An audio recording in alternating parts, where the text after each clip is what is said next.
All right, hi guys. How are you? It's been some time that I've been on a live. It's I'm back again with live streams. Hopefully, you guys are already tuned in. If not, it's not late. Come come to the stream. You can tune in and you can join the stream as usual. You do know that every time I stream, it will be an open stream. It will be an open forum, and you guys can obviously tune in and listen to it. Today, what we're going to discuss is a bit on the Chelsea versus Plymouth game because there's a lot to talk about in the way that particular game went. And there is also another topic, which is Chelsea going to the Club World Cup. We know that Thomas Tuchel right now is not going to be with us for the Club World Cup for this week, which means that we have to do something else. We have to rely on our assistant coach. Can we do that? We obviously have to look into the options that we have on the bench and the players that we have right now, if they are capable of doing what they are doing. On the pitch day in and day out. Having said that, I just wanted to run through the chats as well. We've got 3 people now watching the stream. We'll slowly have a lot more count as well. We've got Fairboy on the chat. We've got Fahim on the chat. Both of them says we big up VJ, big up Fahim, big up Fairboy for coming in, having your presence. It obviously means a lot. We'll have a lot of things to discuss definitely for today. Having said that, this is the link for you guys to come in and have your say. As usual, this is not going to change with Sportswire anytime sooner. We will always have the stream open for people to come in and have your say. Just click on that link. It will direct you to StreamYard. All that you have to do is just come in. Just click on that link and then type your name. Click on Enter Studio. Set up your audio and video. You'll be all sorted. You can join me and have your say as well. Seems that Almighty Blues as well have joined in the chat.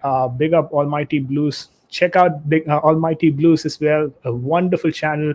Content wise, pretty regular than mine, of course.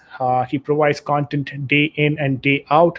Already reached 1K and on the road to reach 2K. Almighty Blues, Ankit, he says, sorry, yet to have dinner. No worries. Absolutely understood. Go ahead and have your dinner. Have a good dinner as well. Today we do have a lot of context to, a lot of topics to discuss. The first thing that I wanted to talk to you guys about before we get into anything else is on the Chelsea Plymouth game.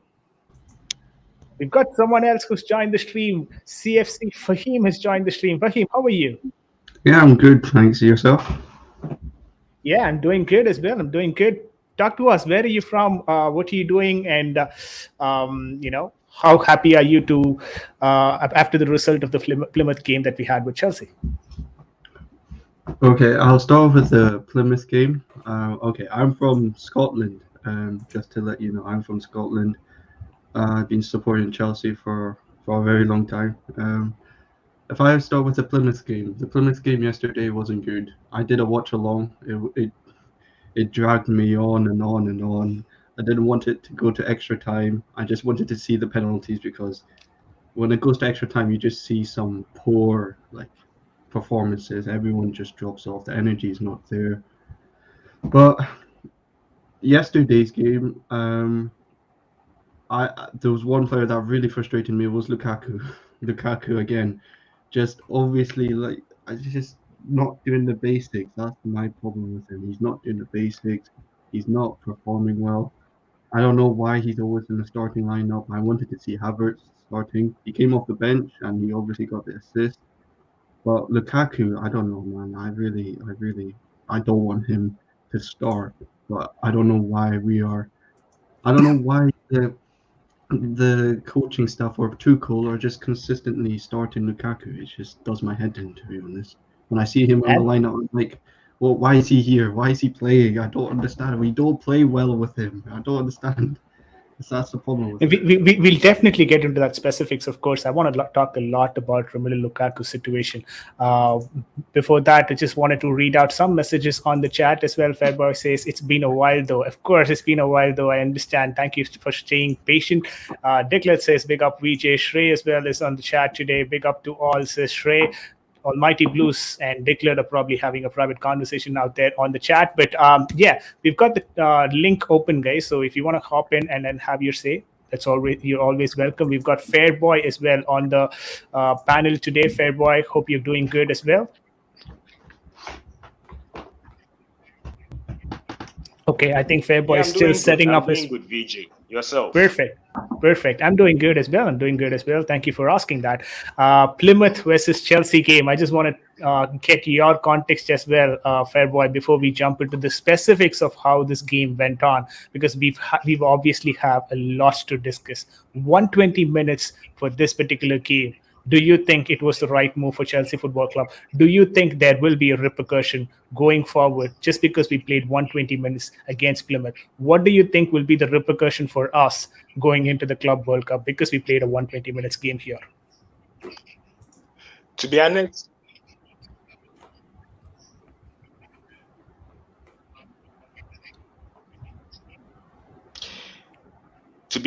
I was so surprised Chelsea lined up a strong team. Okay.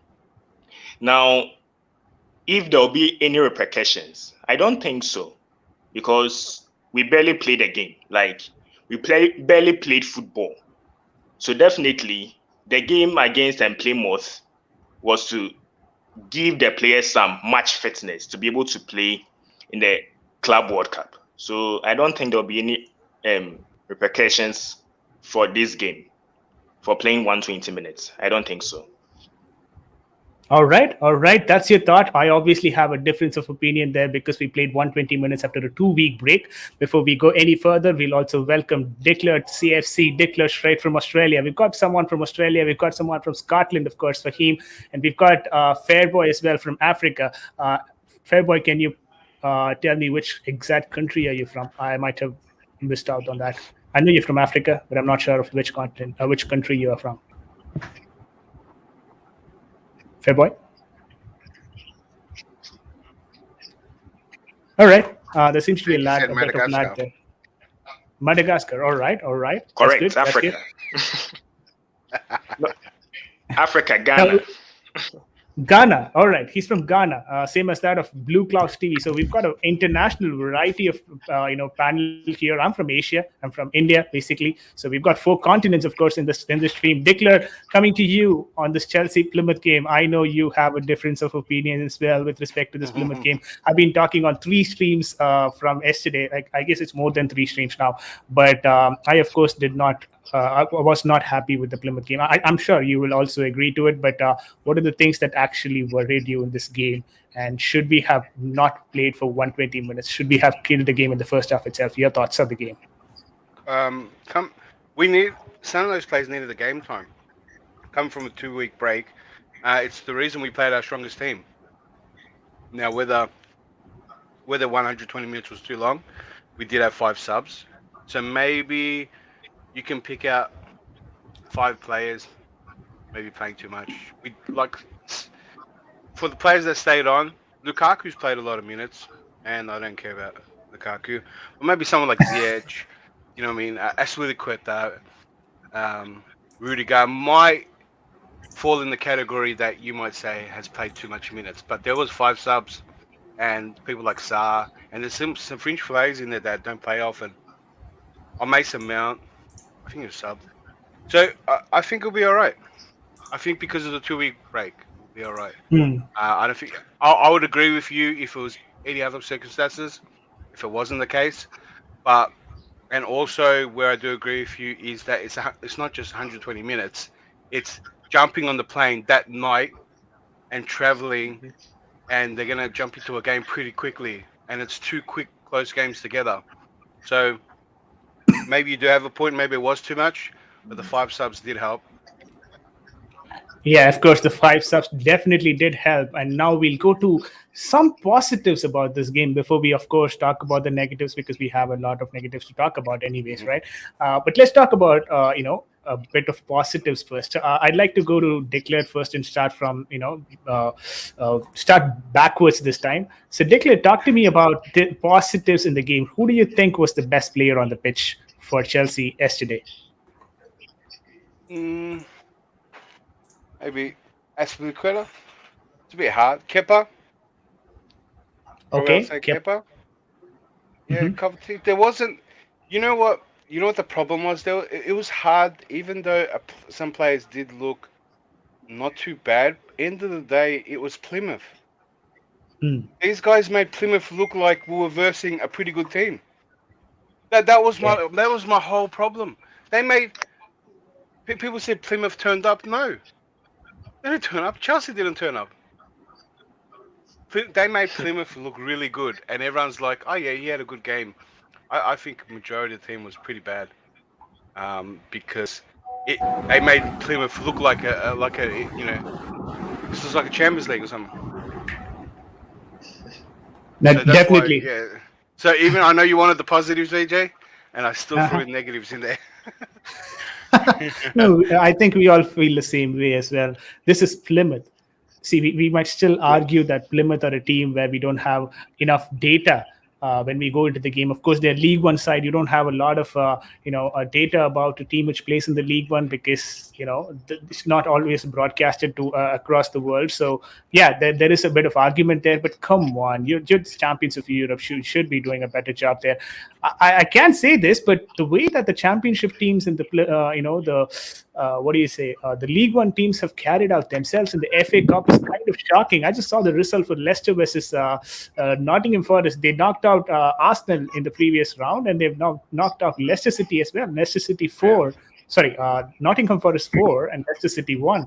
These guys I was have come watching the really game too. prepared for the Premier League. Yeah, I mean, I was on. Leicester were really bad. If you see the way they got their goals, Yeah, uh, it was so it's great. fluidic. I was just thinking maybe it was like the Arsenal that was playing on the team because Arsenal usually are fluidic on the ground passes and stuff. They were Yeah. that fluidic, Nottingham Forest. I was kind of shocked actually to watch the game. So I was actually watching the game and also on the stream with Lewis. It was like 1-0, 2-0, 3-0. I'm like, dude, what's happening here? Is this Nottingham Forest or is this some other team? Anyways, having said that, we'll quickly move to Fairboy as well. Fairboy, your thoughts, your positives for this game.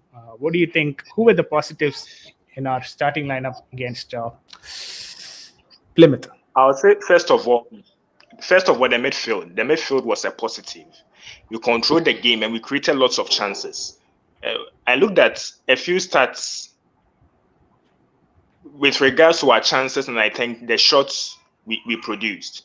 And it seems that Chelsea produced about 11 shots, showing them that the sheer volumes of chances we created. So the chances were there. The chances were coming. And I think the biggest proponents to these chances being created were Hakim Ziyech and Mount. These two players, I would say, were my men of the match. I think they did very, very well.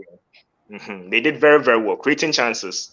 And as usual, our attackers kept fluffing the line. But big up to our defenders who scored the goals for us. Aspilicueta took a very nice goal. Alonso also took a very nice goal. So these are my positives. We created lots of chances, and we could have buried a lot more of these chances. Yeah, I think so as well. Like Ziyech and Mount they were actually doing a great job, but we'll quickly jump on to Fahim to understand his perspective on the game yesterday. I've just brought in a tweet as well from Twitter. Just wanted to read that out as well. But before that, let's have the thoughts from Fahim on the positives of the game. Yeah, I think Ziyech was one of the main positives. He's stepping up right now. He was creating a lot of chances from the right hand side. Him and Mount especially. Mount running in the half spaces and Ziyech obviously passing it into the half spaces to Mount, and then Mount obviously crossing them. Yeah, like the midfield as well. Kovacic was really, really good. We were unlucky that we hit the post, I think, 3 times. Hudson-Odoi, Kovacic, and I can't remember who the other one was. But we hit the post like 3 times, and there were times where we were like unlucky. We created a lot of chances. That was the main thing. We just couldn't finish the chances. And then I think the player that we should consistently start is Ziyech. I think he is slowly starting to cement his spot on that right wing sort of wide role. So he's slowly starting to cement that spot. Now, other than that, I think For me, that's the only positives, to be honest. Okay. I think that does make a lot of sense. We've got someone else as well who jumped on the stream. We've got Bobby today on the stream. Bobby is the first time Bobby has jumped onto the stream. Thank you so much for jumping onto the stream, Bobby. How are you doing? Yeah, I'm good. Thank you for having me. I just saw you streaming and I thought, let me pop on, say hello, maybe drop a few opinions. I haven't got much time, I'm afraid. I am working, but as always, it's always a privilege. Absolutely. It's always a privilege to have you, first of all, on the stream. So clear with his opinion, Bobby. Always respect him for the way that he opinionates things, and kind of always admired the way that he, puts down the points as well. Fahim says he's got to leave as well. Fahim, before you leave, any final thoughts on the World Cup game that you would like to probably? I just hope that we win the competition. That's the final thing I want to do. It's just to win this competition, because you don't often get into the Club World Cup. You have to win the Champions League if you're Chelsea or a European club. So if we win it, I'm happy. That's it. I'm very happy. All right. We'll do the watch you. along as well for that World Cup. So stay tuned for that. Fahim, thanks for being here as always, and you have a good day ahead. Yeah. You too. Thank you. Bye bye. All right. Let's go to Bobby now. Bobby, so today's agenda we basically had was one on to cover the Chelsea Plymouth game basically, and then we thought we'd slowly slide into the World Cup game, because we already have the result on who's actually going to be playing with us. It seems that Al Hilal is the team that will be playing against Chelsea on Wednesday. They won against the opponent 6-1. Pretty good victory. Oh yeah, yeah, absolutely. Which one do you want me to start with first? The Plymouth game or the World Cup? Whichever you prefer.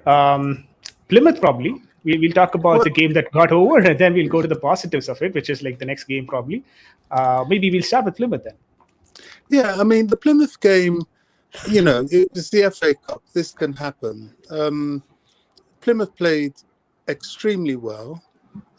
Chelsea always struggle with physicality and low block defending, and it's, as usual, exposed the issues we have up front, because the Plymouth goal was a bit fortunate. We had more than a hatful of chances to really put them to the sword, but we're not taking our chances. And I think you were on a stream with me yesterday where the sort of issues around Romelu Lukaku was very well highlighted. So he was brought in to execute the finishing, and at the moment he's struggling a lot. So I think we should be grateful we've got through to the next round. It was a bit of a scare. Kepa had a great game. Ziyech had a great game. Malang Sarr had a great game, and Aspi, I thought was the man of the match.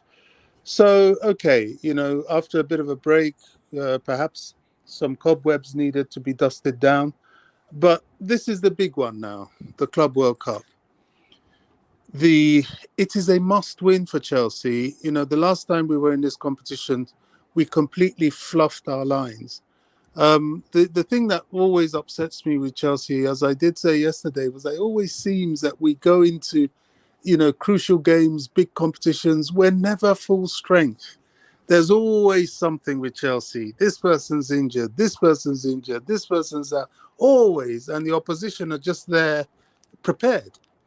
Now, not only do we not have Ben Chilwell, I think personally, I mean, I hope, I hope I'm surprised, but I just think Reece James has travelled because he's part of what brought us there in the first place, and it will make a good atmosphere for the team, and he'll be able to train and start to get fitness back a bit more with the team. But I'll be surprised to see him play. And of course, the biggest blow is not having Thomas Tuchel there. I don't know how that situation is. Maybe he'll be able to fly out before the first match, or indeed by the second match. The important thing is we must, as a club, go all out to win this trophy. You see, prestige in football, commercially, I know you're a money man, or rather a figures man, finance man, VJ. So you know all the marketing value. Not to mention the fact that football to a certain extent is a prestige sport.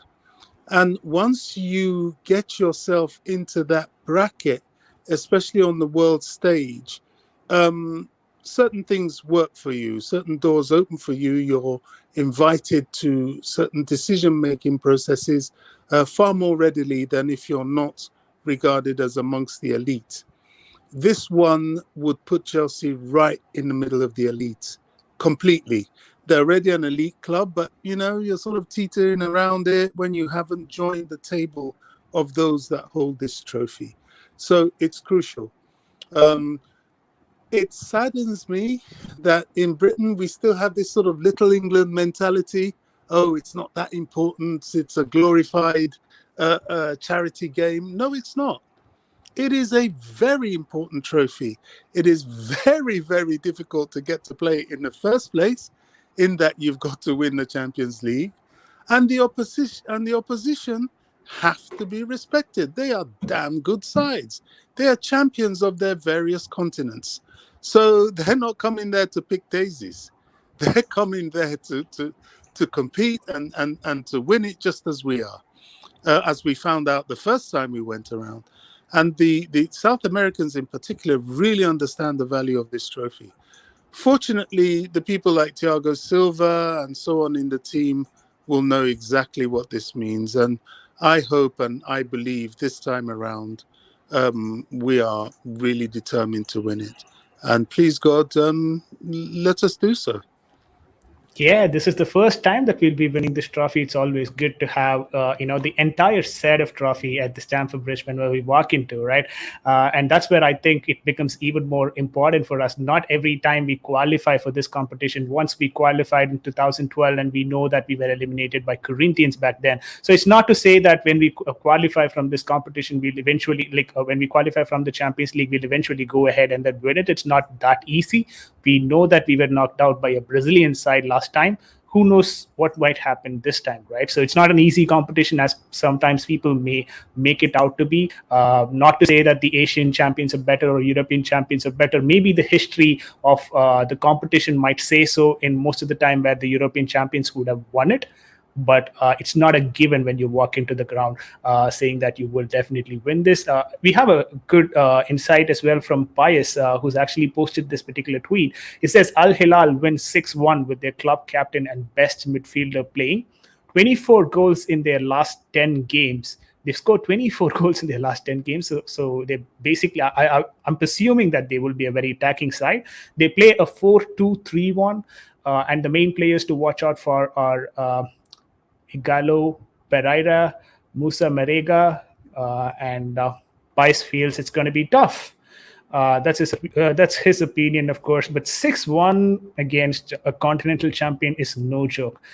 I'm not sure if you're going to be having an easy day in the office. Thoughts on this tweet, Declan? I'll be big up, bro. That's the Asian champions, which is kind of like my district. A lot of the Australian teams competing there too. So I've seen Al Hilal play as well. I still think it's like what I'm gonna say. I'm trying to be kind. It's still no match. Does that make sense? It shouldn't be a problem. Doesn't matter if they scored that many goals. It shouldn't be any issue. But when you see us struggle against Plymouth, you start to get worried, because these teams are going to be, if they don't have the skills, they're going to be structurally sound. They're going to play as a team. They're going to play as one, because you don't become the continent champion without lacking any of that, or just pure individuals. And where it comes, if anyone plays down the Club World Cup, you can't really play it down, because in the day you need to win the Champions League to get in there. So it takes the Champions League just to enter. So just to compete, you need the Champions Leagues. So no one can really play it down, whether it be easy. And if you're not on the top of your game, and if you're out of form like we are, we should be more worried about playing these teams. We're going to take advantage of that. If we play the same way we play Plymouth, we're out. So it is worrying in the sense that you watch some of these games we've seen that we should have won easily, and we didn't, and we've been struggling with games, and now we're going to the Club World Cup, and people might think it's a walk in the park, but I don't think it is. I'm worried that we might have one of these games and get knocked out. And I mean, it's, what would you call it? It's almost like people are making it like it's ours to lose, and so it would be kind of a bit of a laughing stock if we got knocked out as well. Yeah, and, of course. So, and yeah, to get in there, like I said, we're not going to get the chance easily to get back in there if we don't win it. Yeah, it's going to be easy. It's not going to be easy, right? Getting a chance to go in there. Bobby had something, and then we'll go to Fairboy. So I just wanted to say quickly that I take that 100%. None of these teams can be taken lightly. I think, let's be real. Chelsea have the quality to win this trophy. Of course they do. But we must have absolute respect for the opposition because they are good teams and they are certainly better than Plymouth. You're right. If we go in there with this sort of lousy, missing chance after chance after chance after chance, then it's disturbing. We must sharpen our skills, go in there with all the tactics we have, and give it our everything. If we do that, we should be all right. If we don't, it's not going to be funny. So. As we saw the last time, we weren't actually sort of knocked out by Corinthians. It was in the final that they turned us over, and we should have even won that game, but for a few misses. I think Torres missed an open goal. That sort of clumsy, lousy attitude that sometimes Chelsea can come up with. But I really have a strong feeling this time is different. I think these boys really realize, and some of them, as I've said, the likes of Thiago Silva, this is like their swan song. They will want this trophy. They, at the age of 37, next year is going to be 38. Who knows when next he'll get to play it again. So he will certainly want to win this, as will Aspie and some of the certainly older players. Yeah, absolutely. You make a lot of sense when you say players like Thiago Silva and Azpilicueta, they kind of have one last attempt at this trophy, and of course they would want to add that to their trophy cabinet as well. We're joined by Boogeyman and Nick Blue. We've got a very good set of panels today. Nick Blue, welcome to the stream. Boogeyman as well. I thought I was on the blue lounge. That's why I came in. Got confused by the blue color over there and probably be with the green background that I don't use anytime. Like people nowadays ask me, like, you have a green screen, why don't you use it? Like, I think the green screen is not actually working, but I don't use it nowadays. I thought you stopped doing streams. That's why. It's been a long time since you've done one. I was surprised. I wanted to take a break actually because I had very difficult days in the office, so I didn't really have time. So I thought, you know what, I'll start from the month of February, and I thought, why not start today? I thought I had to come on because my friend De Crea was there, so I had to come and argue with him. I like arguing. Yeah, with people. I came here to bag Lukaku, so good timing. That's what I mean. I come on because all of you Lukaku haters, so someone had to come on and back him. Definitely. I know you have we have a Lukaku defender here with Nick Blue, and we have someone who's angry at Lukaku right now with Declared and Boogeyman here on the stream. But before we hear all those, I just wanted to give opportunity for Fairboy as well, who's been waiting for some time. Fairboy, what do you have to say about the Plymouth game and the World Cup chances? Fairboy, can you hear us? Look, I was listening to the two guys, I think Declare and Bobby, about our chances of winning the Club World Cup, and I agree to some extent what they say, but we want to also remember that Thomas Tuchel, ever since he came to our club, he has shown that he's a master of winning cup competitions. You understand? When Chelsea won the Champions League, what was our position? We're fourth. We're not the best team in the land. We beat the best team in the land in the UCL final, which is Man City. You understand? Let's fast forward to right now, the FA Cup. Norwich is one of the worst teams in the Premier League. But who did they knock out? You understand? What about Nottingham Forest? They are not better than Leicester City. If you look at the players they have on paper, none of them would even enter into the Leicester City starting 11. But they beat them. So what is the point? If you are going to win a trophy like the Club World Cup, it's all about turning up. All right, absolutely. It's all about turning up. Fairboy makes a fair point there. He says on that particular day, whoever turns up for the game, they're going to have it all. Al Hilal is the team that we will probably be facing on Wednesday. Boogeyman, do you think we personally are ready to face the team right now? They seem to be playing with a 4-2-3-1 as informed by Pius, and they've scored 24 goals in their last 10 games. We do have some injury issues in Azpilicueta, not available probably for the game. Hakim Ziyech as well is not sure. Mason Mount could probably be off for the first game at least, and if we qualify for the second game, then he might be in, but I don't think so. He's in for the first game anyways. So these are the three absentees with our regular absentees. Reece James is not going to be playing, and Chilwell as well is not going to be playing as well. So yeah, these are the options. These are the people that we will not have in the squad. Now, Boogeyman, with the absentees taken into consideration, do you still think that we will be able to pose a threat to this team, who we don't even know about? Yeah, I think so. If we play our football, my biggest worry is the fact that Tuchel will not be anywhere close to the first team before the first game.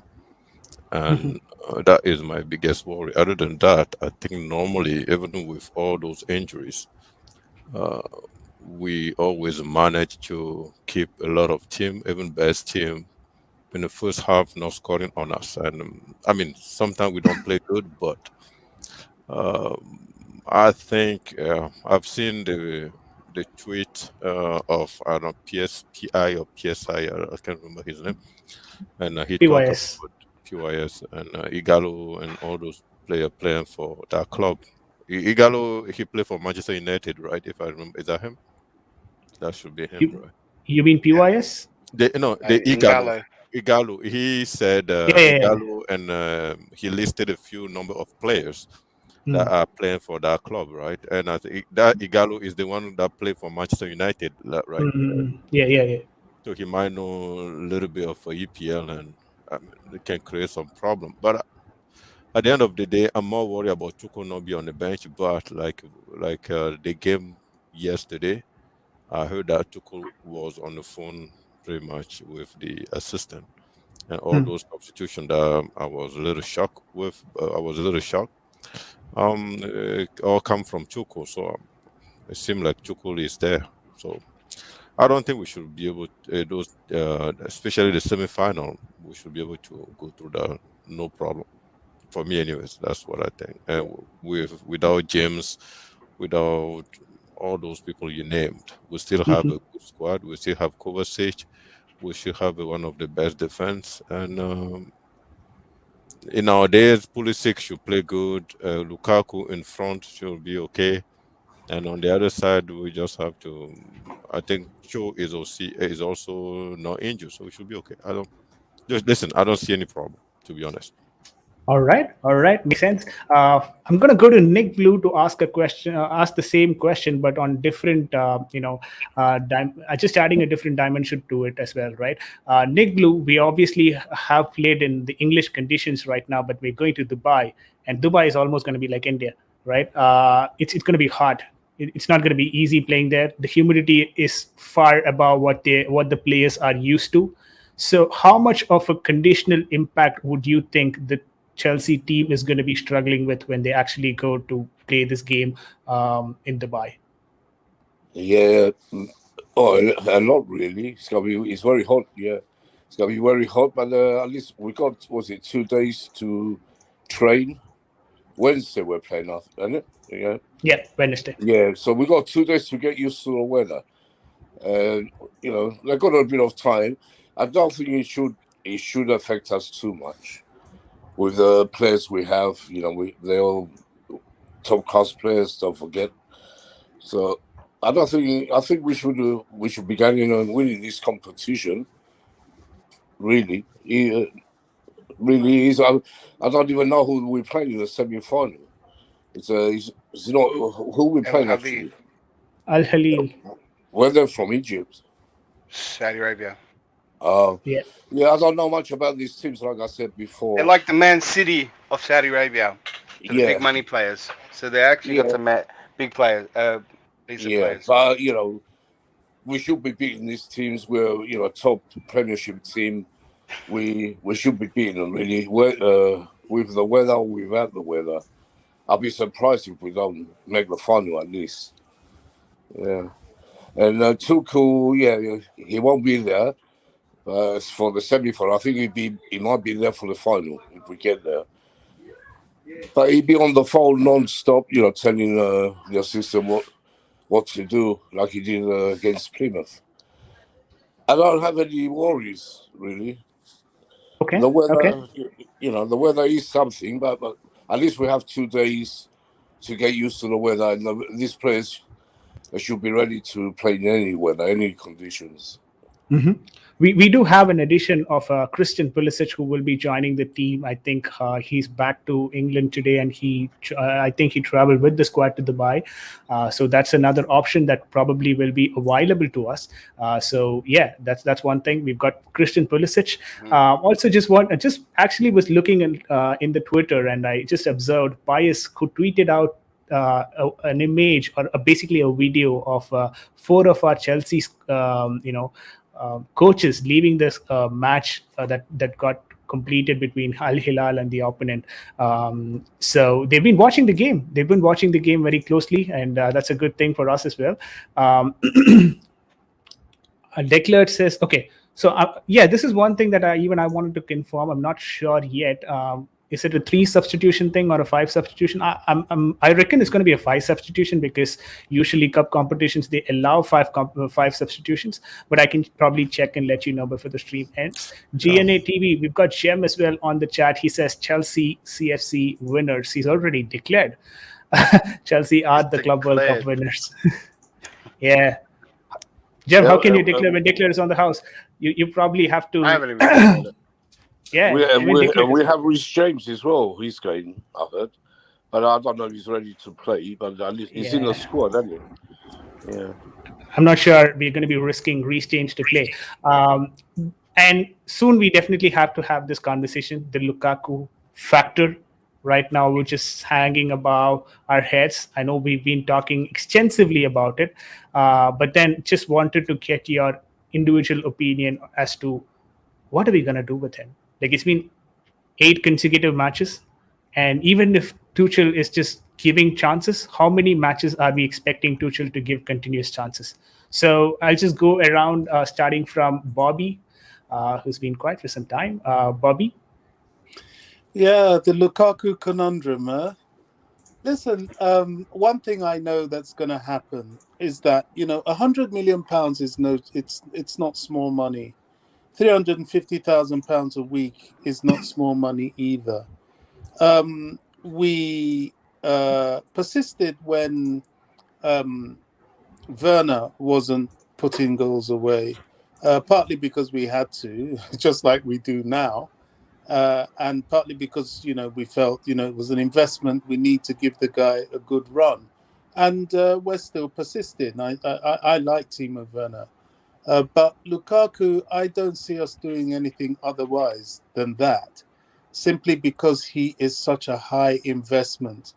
They're going to persevere, rightly or wrongly. He's going to be given chance after chance after chance till at least the end of the season to see if he can put this right.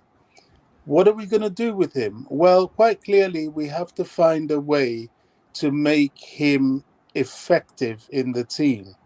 I gave, I think yesterday, the Duncan Ferguson example for Everton.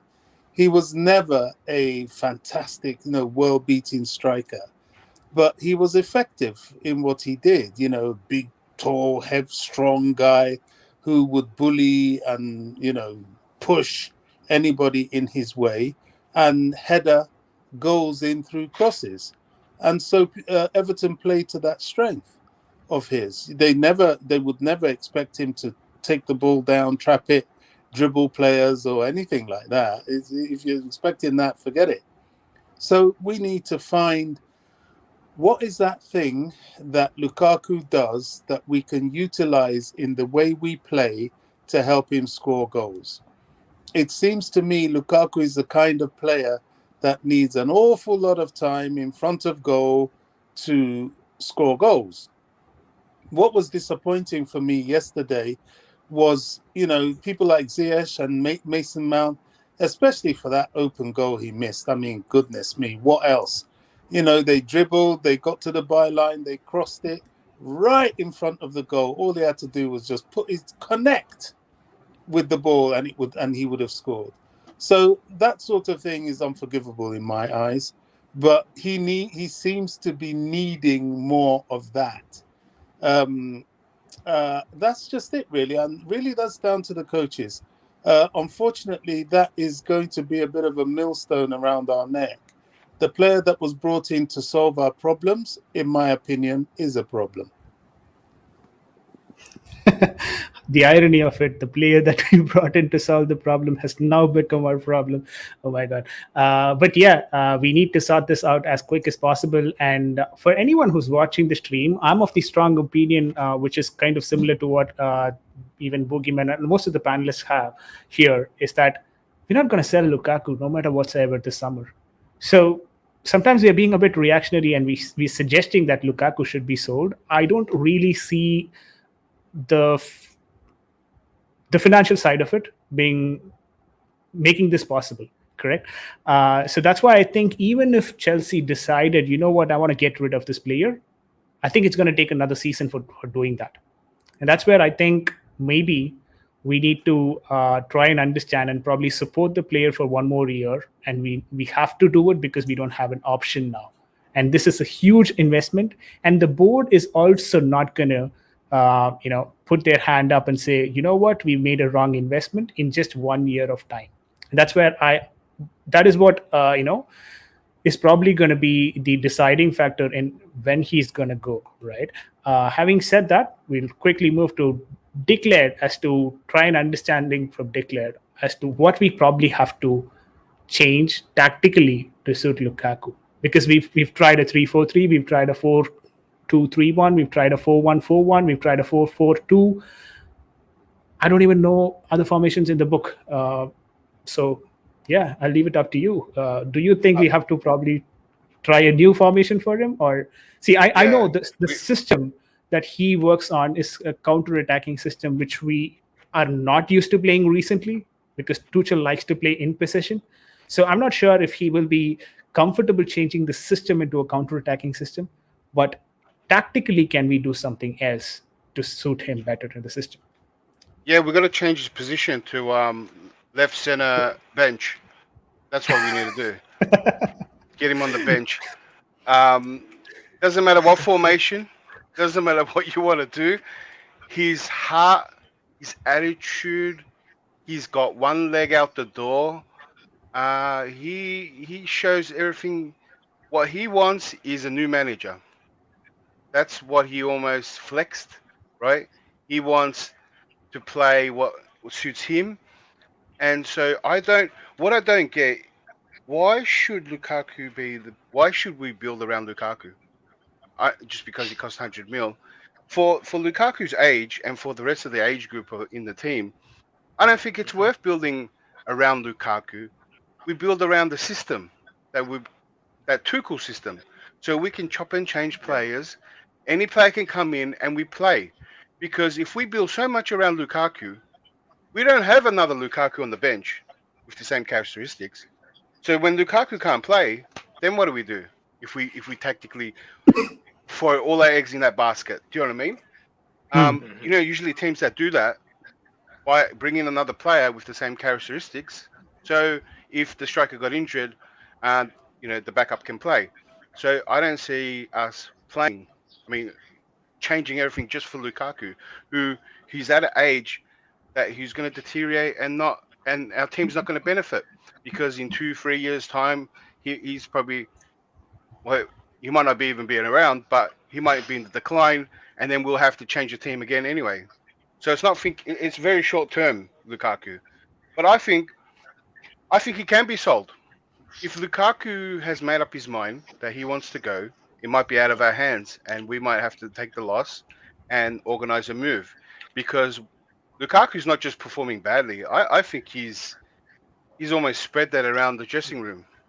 So he's almost a bad influence. Now it's up to Lukaku to come back and want to be, but yeah, he's just been getting worse every game, and we're in February, so he can turn up. We're gonna have some big games. We're gonna have some really big games, and there's gonna be a big choice whether we drop him or not, or whether he turns up or not. And so for me, I'm hoping that Conte has 1 year left on his contract. Pochettino's job doesn't look good. I hope Conte goes to PSG and convinces PSG to solve our problem. And I think it's best we got rid of him, because just to accommodate Lukaku, we are not playing Havertz, which is a 72 mil investment, meant to be a generational talent. We're not playing Werner. We're playing Ziyech, and that people who pass to him more. Cho, who's not doing all the best up front. He does some things good. Like he's even influencing the team lineup. So I don't think we're getting the best out of the team just by trying to get the best out of Lukaku. So that's why I think it's better to get rid of him than try build around him. Okay, makes sense. So according to you, what you're saying is we don't have to really be too much accommodative for Lukaku. Rather, he needs to start getting his way around the team by performing properly. I get your point. Nick Blue, I'm going to come to you last because you have a different opinion than the rest of the panel, right? So I think it would be better if you go last, because you can gather the thoughts of all the three or four people talking here about Lukaku, and then you can probably defend on top of it Lukaku if you'd like to. So we'll go to Boogeyman up next on Lukaku. What do we have to do now for Lukaku to probably succeed in this system? Or how long? So I'll probably change the question in this way, right? How long do you think Thomas Tuchel needs to be giving him time before we make a call and say, you know what's happened has happened. You can probably stay on the bench. We'll have Havertz playing another 4 or 5 games together, and then you can come in. When do you think that call should be made? I think that call will come in when, for some reason, our top 4 position is not a guarantee. Or let's say we get kicked out of the Champions League, or something major happen where Tuchel feels like, okay, now I need to save my own job. Then that's when you will see those decisions. But what can we do to get Lukaku? It's someone need to just explain him that whatever system we play in, he can still progress. And I mean, based on his interview, he seemed to not be okay with Tuchel's system, because he said the coach decided to go with another system. So at least now he has all the proof that Tuchel has tried all the system with him playing 90 minutes, and yesterday was 120 minutes, and he's still not doing what he was supposed to do. And although he decided to get fitter, work on his fitness, because that's the other thing that came in that keep coming up. Everybody seemed to think Lukaku is not fit. He's either fat or he's not fit. Because you even yesterday, many time where we have the ball in transition. Of course, he was there to defend the corner, but then when we put in pressure on the Plymouth defender when they receive the ball, Lukaku could just walk. With the Kovacic will press and then actually come back, and Lukaku will still be walking, going to the middle of the field. So you can see he's not fit, and so I think to get the best out of him, there's a minimum basic. He has to be fit, and then someone need to convince him that the system is not what's going on here. You just have to accept that whatever system you play in, you can deliver, and just try to run and do what all Hakim Ziyech is doing now. Also, because back in the days, people keep saying is a 3-4-3 that is the problem why Hakim Ziyech was not delivered. But no, you can see yesterday we changed the system during the game to 3-4-3. Hakim Ziyech is still shooting. And that's all we need, like the confidence. They are professional. They are top player. That's why they are at Chelsea. They should just do what they known that they known to be good at. Just do it. Don't wait for a coach. Don't wait for the system. Someone need to do explain at Lukaku. First, you need to get fit, and you need to believe in yourself. Whatever system you have in front of you, you just need to take your shot, take your chance. When you receive the ball, you are the striker. Don't hold it until someone come and you pass. No, Bobby can do that. If I take Bobby to the gym for 3 days and you put it in that team, you pass the ball, I'm pretty sure Bobby can hold that ball down, hold everybody down, and wait, and pass it. It's not 100 million pound players. It's the fact that you receive that ball. You everybody, did you watch Giroud's second goal today? That's what Yeah. the hold on play is. The first time you hold the defender, you pass it. Yeah. Second time you can still hold the defender, you pass it. But third time you should not be doing the same thing. You should just move your body, kick the ball between your leg, and shoot it. That's why you have to make the defender think. Lukaku does not. He does not have it. I don't know if it is confidence. I don't know if he's not instinctive. I don't know what it is. So those things. I mean, listen. Tuchel will start making decisions as soon as we get dropped out of one of those competitions, because that's what it is at this one. Because I have no hope. I don't know why he keep playing all the game, and I don't know. I think when Tuchel's job is under threat, listen, we're all human. When we close to lose our job, then we take a decision to save it. So I think we'll get to that point at one point.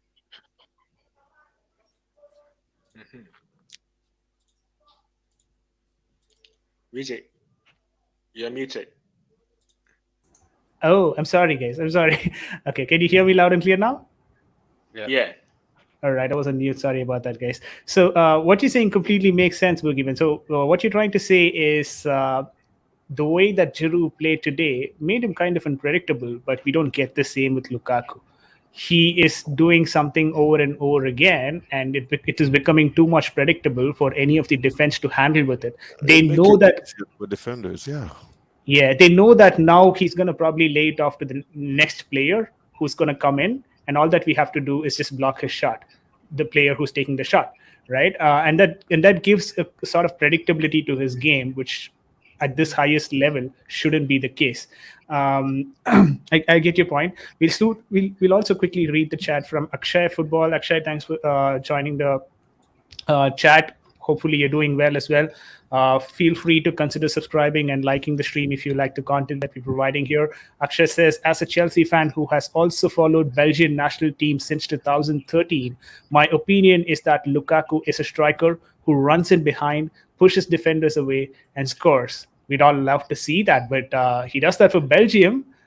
Why does he not do it for Chelsea? That's the problem. That's the concern we have. And he's now become a player who just always turns his back towards the goal. And I'm not sure if that is the only aspect of the game that we can always witness, because I also expected him to, be more attacking, be more forthright in the way that he attacks, and that's something that is completely missing from his game, and that's a bit of a worrying sign. Akshay says he needs space. He can't play in possession style team against a low block. Now, this is exactly the problem. If he cannot play in possession style football, and we completely operate on a possession style football, how do we suit him? And does that mean Thomas Tuchel has not thought about this? Because I'm pretty sure he would have probably, gone through this sort of a scenario. He obviously knows better than what we as fans know. He knows that we're playing possession style football. So my question is, why didn't we think about this earlier when we got Lukaku? Can I And it also, add, Vijay? yeah. Because in the preseason, when the whole debate was happening, that was one of my biggest questions, is that we didn't play Giroud and Tammy. Like, Tuchel didn't pick them. They stayed on the bench for a long time. And Giroud got a look in sometime, but Tammy didn't. And so these players share similar characteristics to Lukaku's play style. And when you put that, I know they're not as big as Lukaku, but when you put them in the possession system that we were playing, they share the similar characteristics for me. So why were we going for a striker with the similar characteristics and not that small, inside forward that can move around and almost play our false nine, whatever we wanted to call it, or something that improved the system?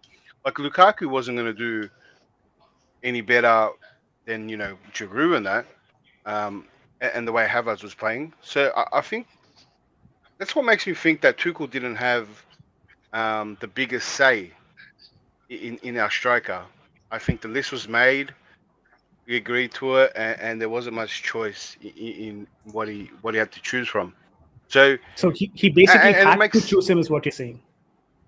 I think the club chose it because Okay. there's many factors. I think, and you're going to probably see this.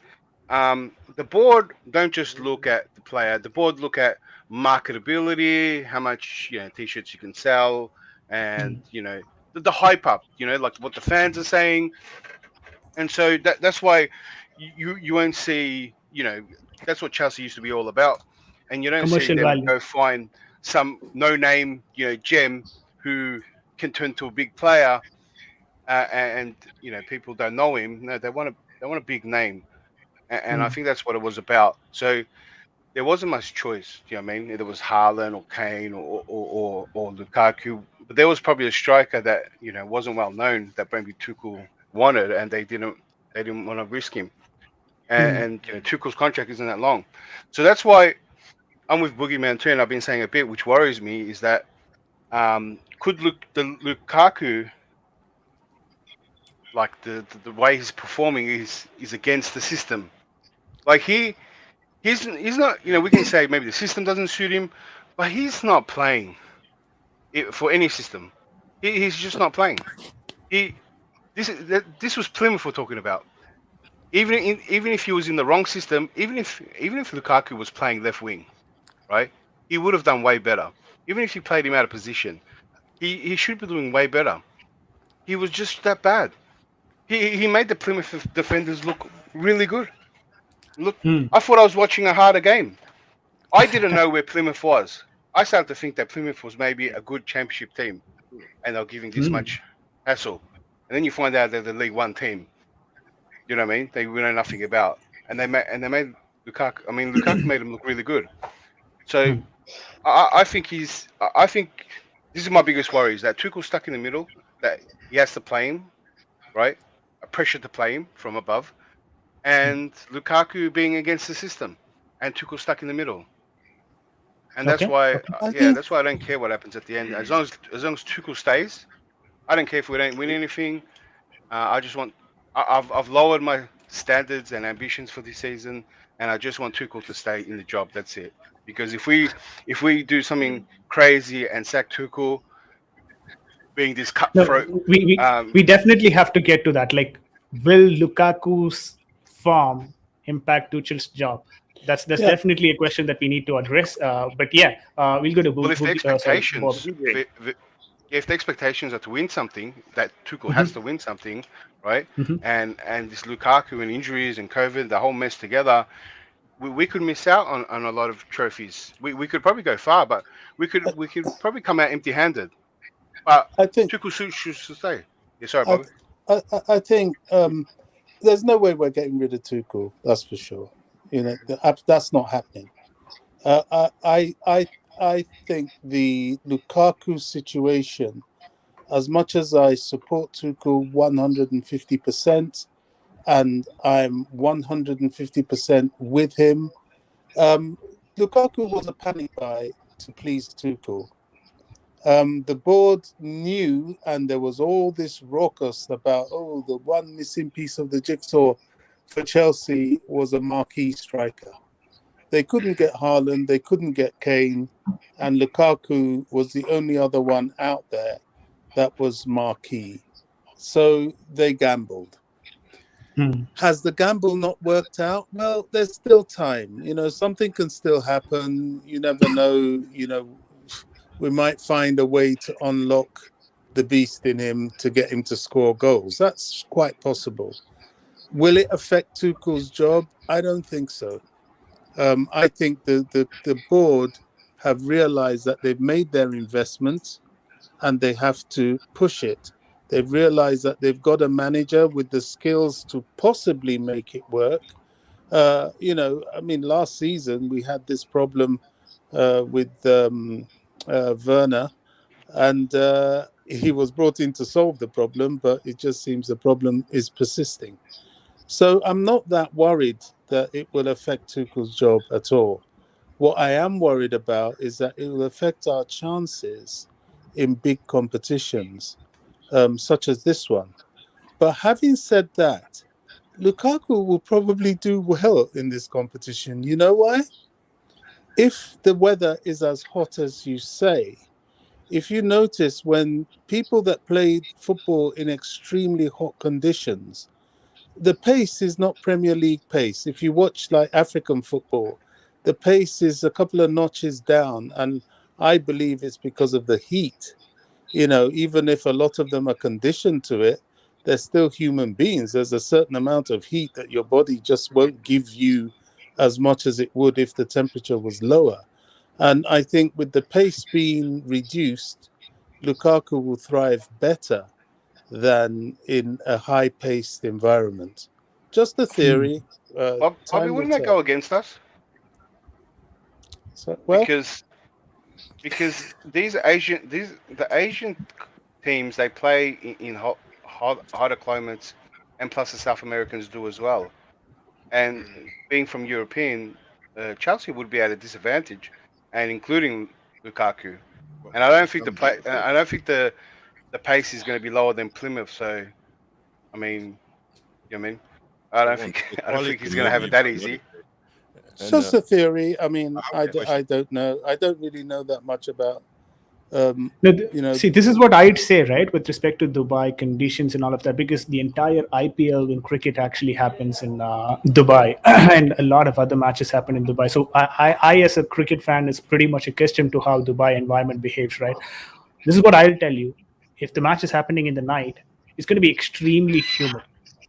It's going to be extremely humid that the players are going to be sweating so badly.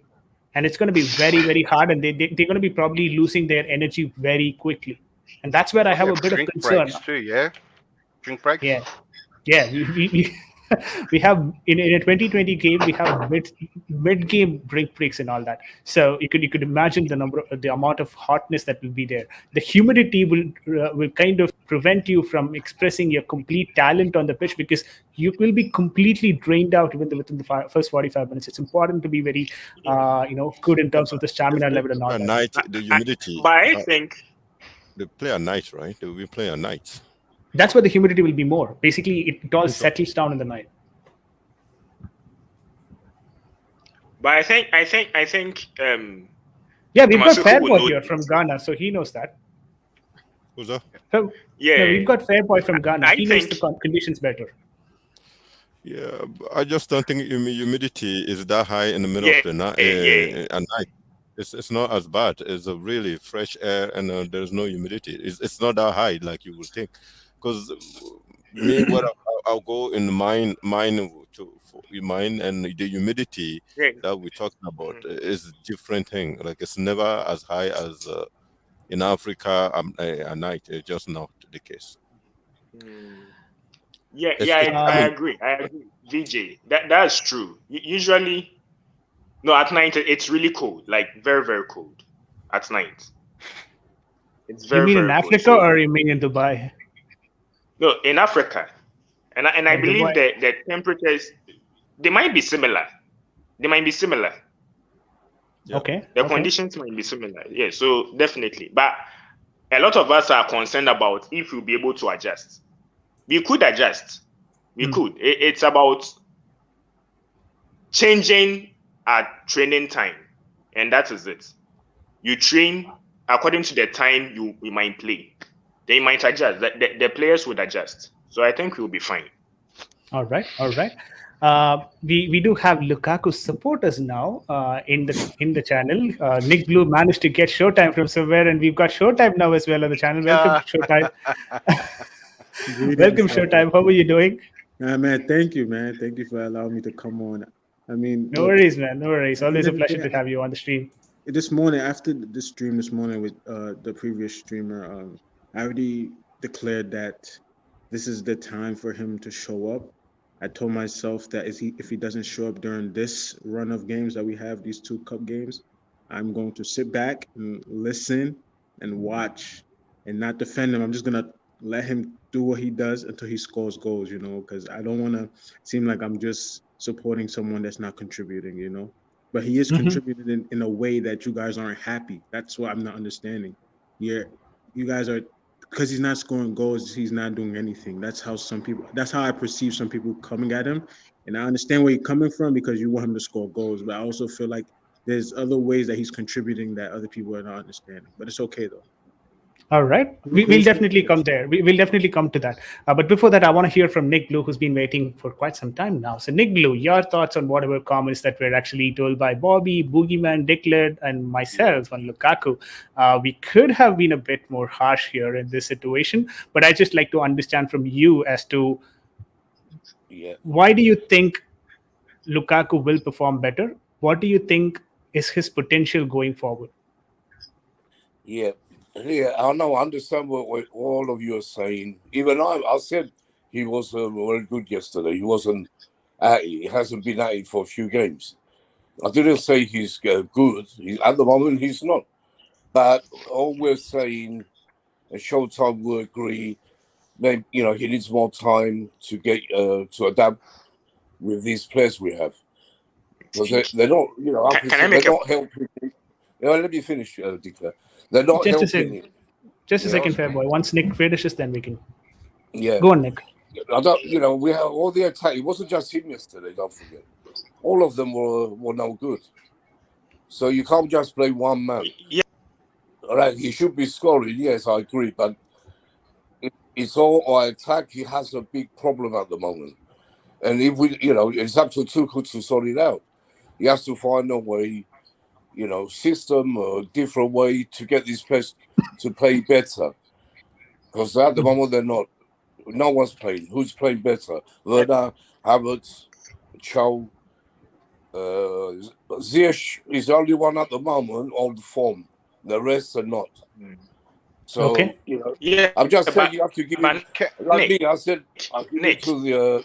Tuchel Well, had yeah. let me finish, man. What's wrong? Yeah, we have to give him to the end of the season. Then you can judge him because they have to play. Like we said, he's £100 million player. He has to play. Abramovich want him to play, and he wants him to score to get going because it's a lot of money he's put down. So but Nick, yeah, why go on. should his price tag have him play? Like all the other players that you mentioned that aren't doing well have been getting rotated and dropped.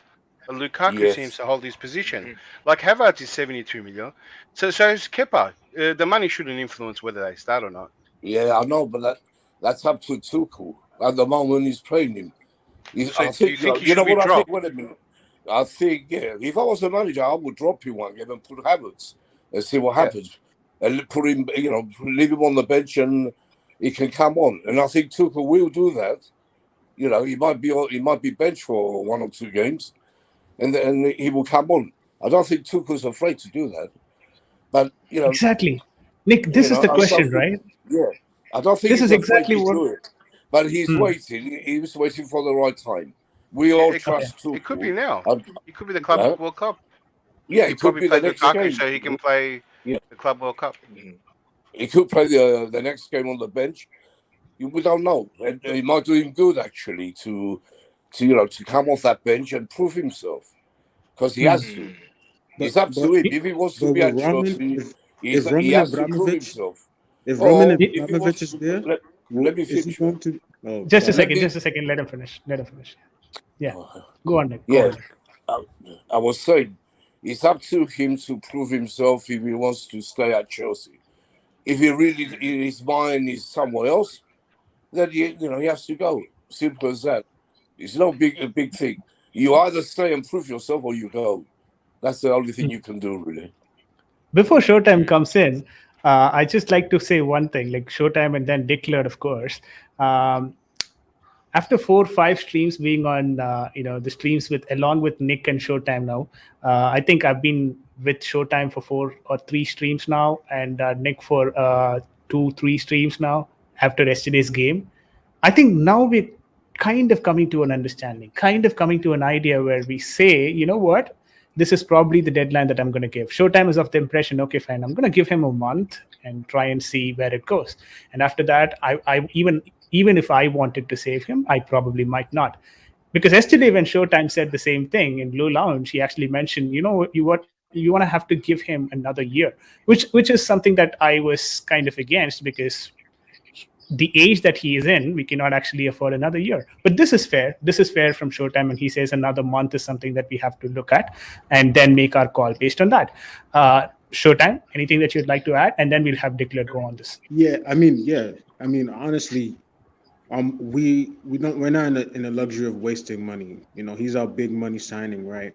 I don't want to mention other players that are on big salaries as well, that we feel that is not contributing the way that we want, but other people still consider them contributing in a way that isn't what they were brought in to do.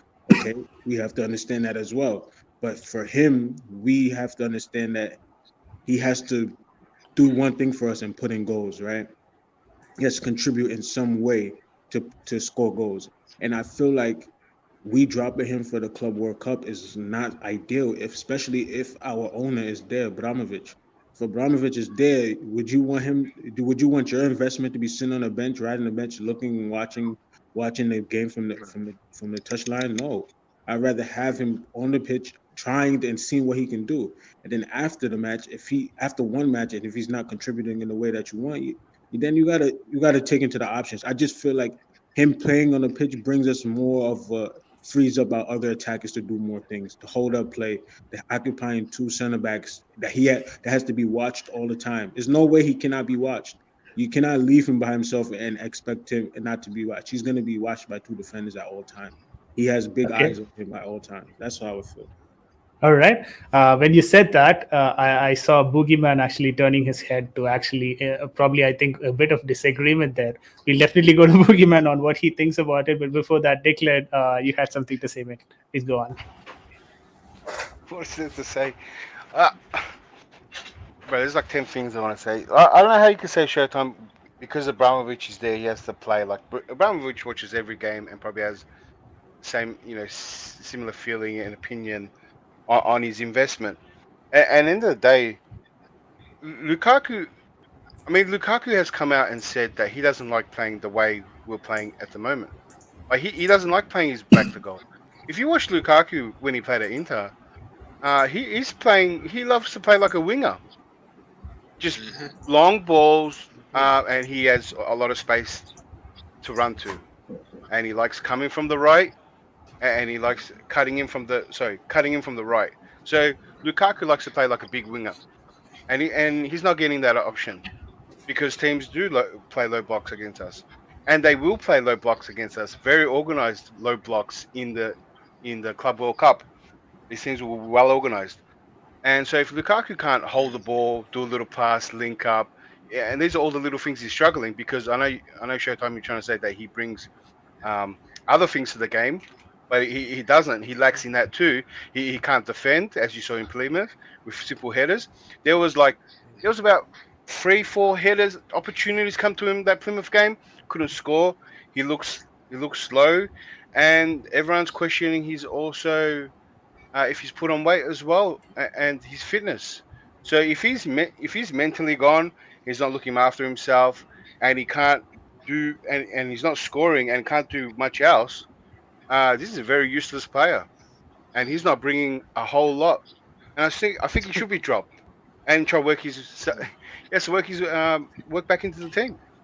He has to prove himself, not in 120 minutes. He has to prove himself in 10, 15-minute opportunities, like if it was anyone else that had a bad game. Okay. Guys, Yeah, I haven't specified this to anyone, but since the conversation was very interesting, I probably forgot about mentioning this. Please consider liking, sharing, and commenting on the stream. It always helps the channel just not grow, but also helps us to even talk about things, right? We had Akshay commenting on a lot of topics, and we had to take that and then consider into account and probably drive the conversation that way. So anything that you want to put it in the comment section, we obviously will consider talking about it. So please feel free to comment on it as well, and that definitely drives the conversation. Of course, liking, subscribing, your option. And it's always free to do that. So if you like the content that we're actually providing here, people like Boogeyman and all of these guys who have taken time of their regular shows that they actually do to be here, not just Boogeyman, Declare, Fairboy, Showtime, Nick Blue, Bobby, who has been here. So please consider subscribing to the channel as well. We'll try and bring these guests more often going forward. Bobby says, so sorry, guys. Thank you for having me, BJ. I'm working and need to attend an urgent matter, so I had to drop out. No worries, Bobby.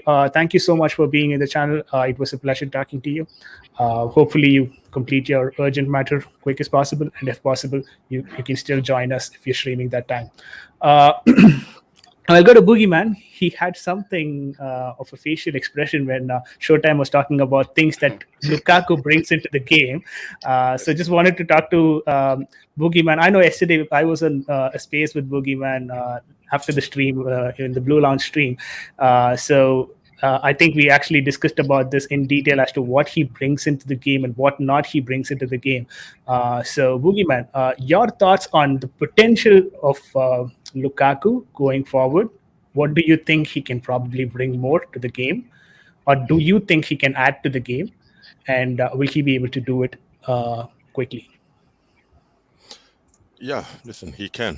He can bring something to the game. We signed him for a reason, right?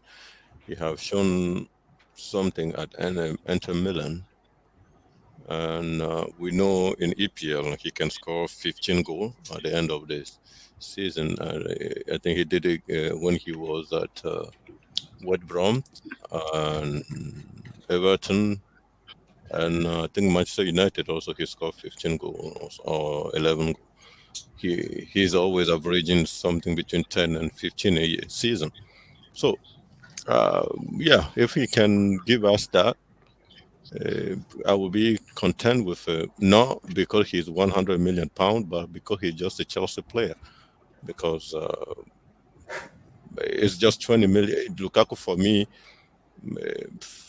he's a 20 million pound player. It's as simple as that. And if we contribute, giving us 12 goals, 15 goals, I'll be content with it. When it comes to what exactly, you mean 20 million a year player or 20 million pound player? Like totally. No, his value right now, he should be 20 million player. Like if Lukaku go on the market, people should pay 20 million to get him, no more than that, because there's no, I just don't see anything. Anybody can sit today and say he offer more to this team. I just no, he doesn't. The first game against Arsenal, it took 2 defenders to try to stop him. It didn't work. Since that Liverpool game up to now, he getting marked by only one defender. Of course, when you have a striker that is always in your box, you mark him, and you're trying to tell other people to do this, to do it as a defender. We all play football, right? So you tell people, you can mark this, mark that, mark that. And if Lukaku managed to beat me, I would love to have a cover for it. So there might be some other guy that is there, a sweeper, we call it in general, that is waiting just in case a winger beat the left back, or the winger beat the right back, and then I will come in and clean up the mess. So yeah, but I don't see Lukaku been drawing a lot of any defense we play against attention. No, I have not seen that. In fact, he make it way too easy for any defender that marked Lukaku in the last 7 games to just have a field day. That's what our problem is at this point. And when you have someone like Ziyech keep crossing, and Lukaku as strong, and as he looks strong from outside, all he keep doing is just playing with a hand with the defender. No, it's not your. It's just doesn't make. Even Rudiger jump more than Lukaku. Our striker, Rudiger run more than Lukaku. Rudiger cover. Like, it's just no. Lukaku contribution isn't close to nothing to me, anyways. I have exceptions. The Arsenal game, one I think it was the Aston Villa game when he came in, and then he run with the ball and just win us the penalty. Those 2 games, and before that, there's one game also he did okay. Those are exception to the rule. Other than that, no, he hasn't done anything for me to sit down here and say that Lukaku is drawing a lot of energy from any defender. No, he cannot to step over. We all know that. He cannot be any defender 1v1. We all know that. He can't. His touch are one of the most lousy touches in the EPL. Nothing that Lukaku does is good. Lukaku a Chelsea player. If Lukaku score goals, I'll be happy. If he start performing, I'll be happy. But I just cannot accept anybody telling me that the fact that he's not scoring goals, we're gaining anything anywhere else. We're not, in fact. And that's the way it is. And listen, Lukaku is going to be here for the next 3 years.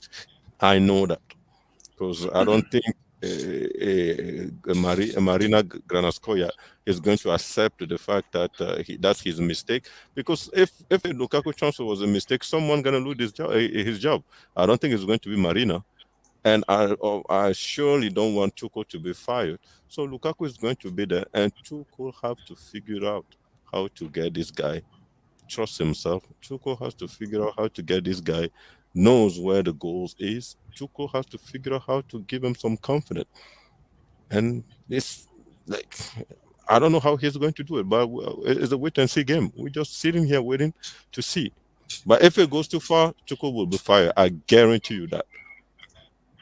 Yeah, that's a bit of concern for everyone, right? If it goes too far, then Tuchel will get fired, and we don't want that right now because we've got one of the best coaches that we could probably ask for in the recent times. In Chelsea, we know a bit of our history in terms of how we hire and fire managers, and we don't want that sort of things to happen with Thomas Tuchel here, and we don't want Romelu Lukaku situation to trigger that as well. Having said that, we'll quickly move into the lineup that we probably might deploy for the game against Al Hilal. Of course, we don't know much of this team, but all that we know is they're going to be probably playing in a 4-2-3-1 system. Thomas Tuchel is not physically present with the team to train the players, but his instructions are being conveyed constantly and consistently to our team. So we're going to see our assistant coach once again being the lead manager or lead coach in the touchline. Having said that, I just wanted to understand from you guys on what formation we are going to be playing and who the team members are. Who do you guys want to see in this setup? Fairboy had something. Fairboy? No, it's Showtime.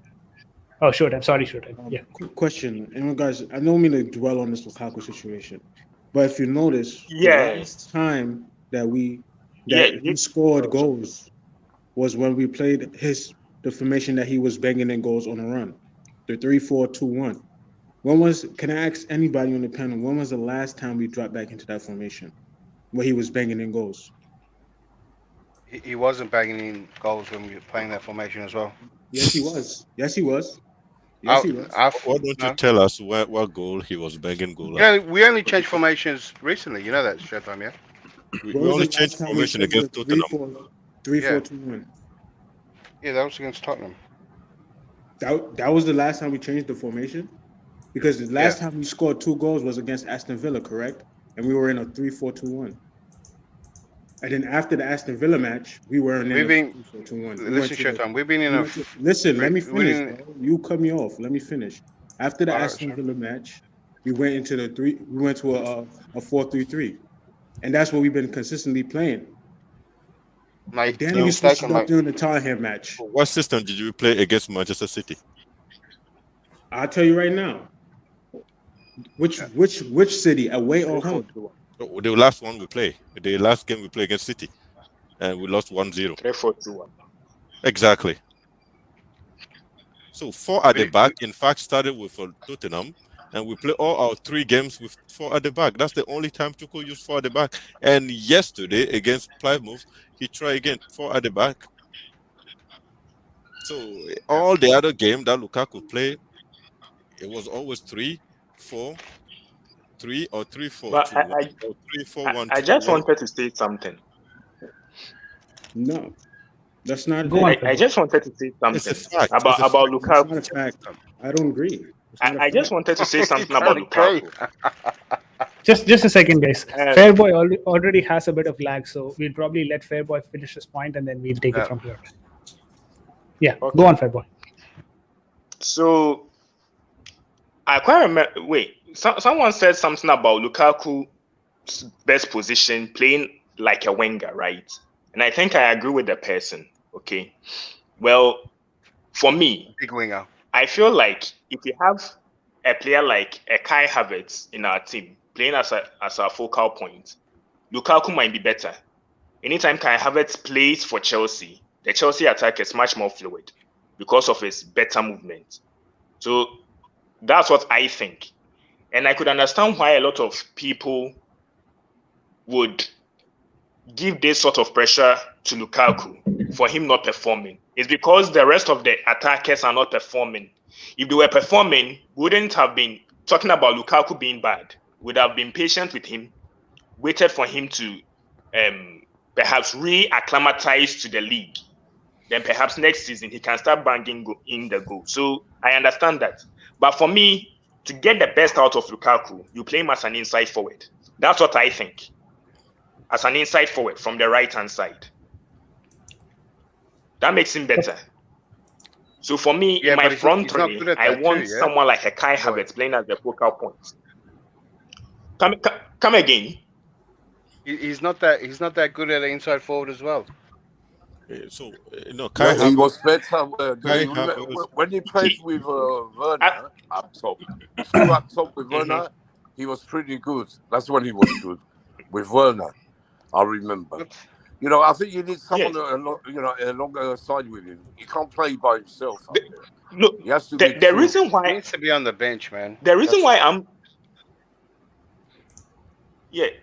I'm saying as an inside forward is not because he has the skills of a winger. That's not what I'm saying. If he plays as an inside forward, he's better facing the opponent's goal. That's what I'm saying. So he's rather going to use his raw pace and power to get in behind. That's what will bring the best out of him. Not trying to beat his man. He doesn't have that sort of skill set. That's not in his game. But that at least would help him, would ease his burden. As to his goal scoring and other things. That's what I think can help him. Fair boy. I'm sure Tuchel's been trying that in training. I think they're gonna try everything, every system, every formation, till they get the best out of him. And like we said, if it doesn't happen, why then though? you'll be going. So I don't understand this. So Lukaku is good facing facing the opponent. So if he is good running facing the opponent, that means he is a little good beating people 1v1, which he's awful at. Yeah. So I just don't understand this whole trying to sweet talk Lukaku talent.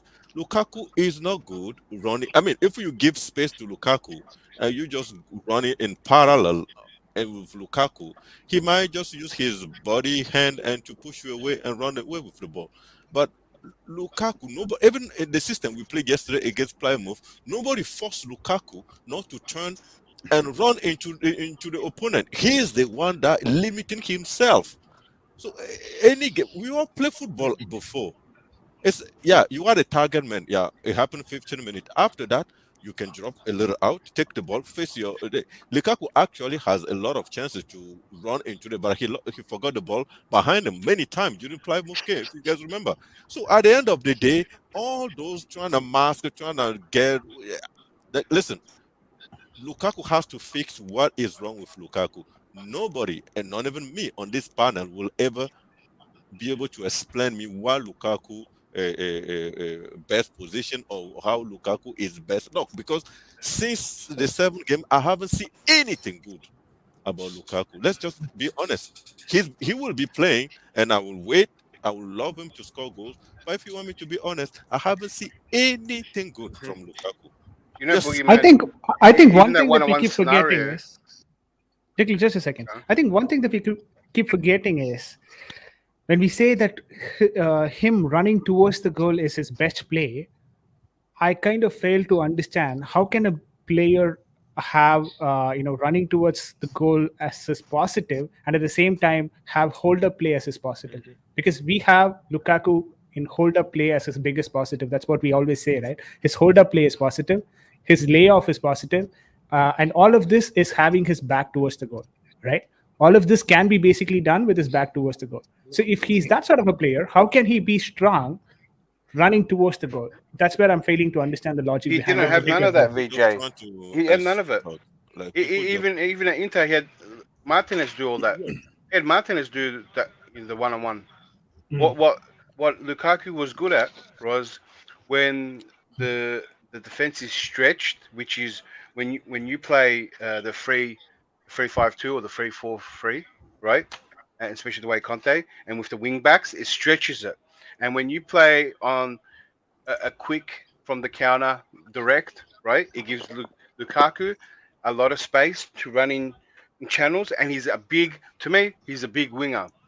He can hold off a defender, especially in the Serie A.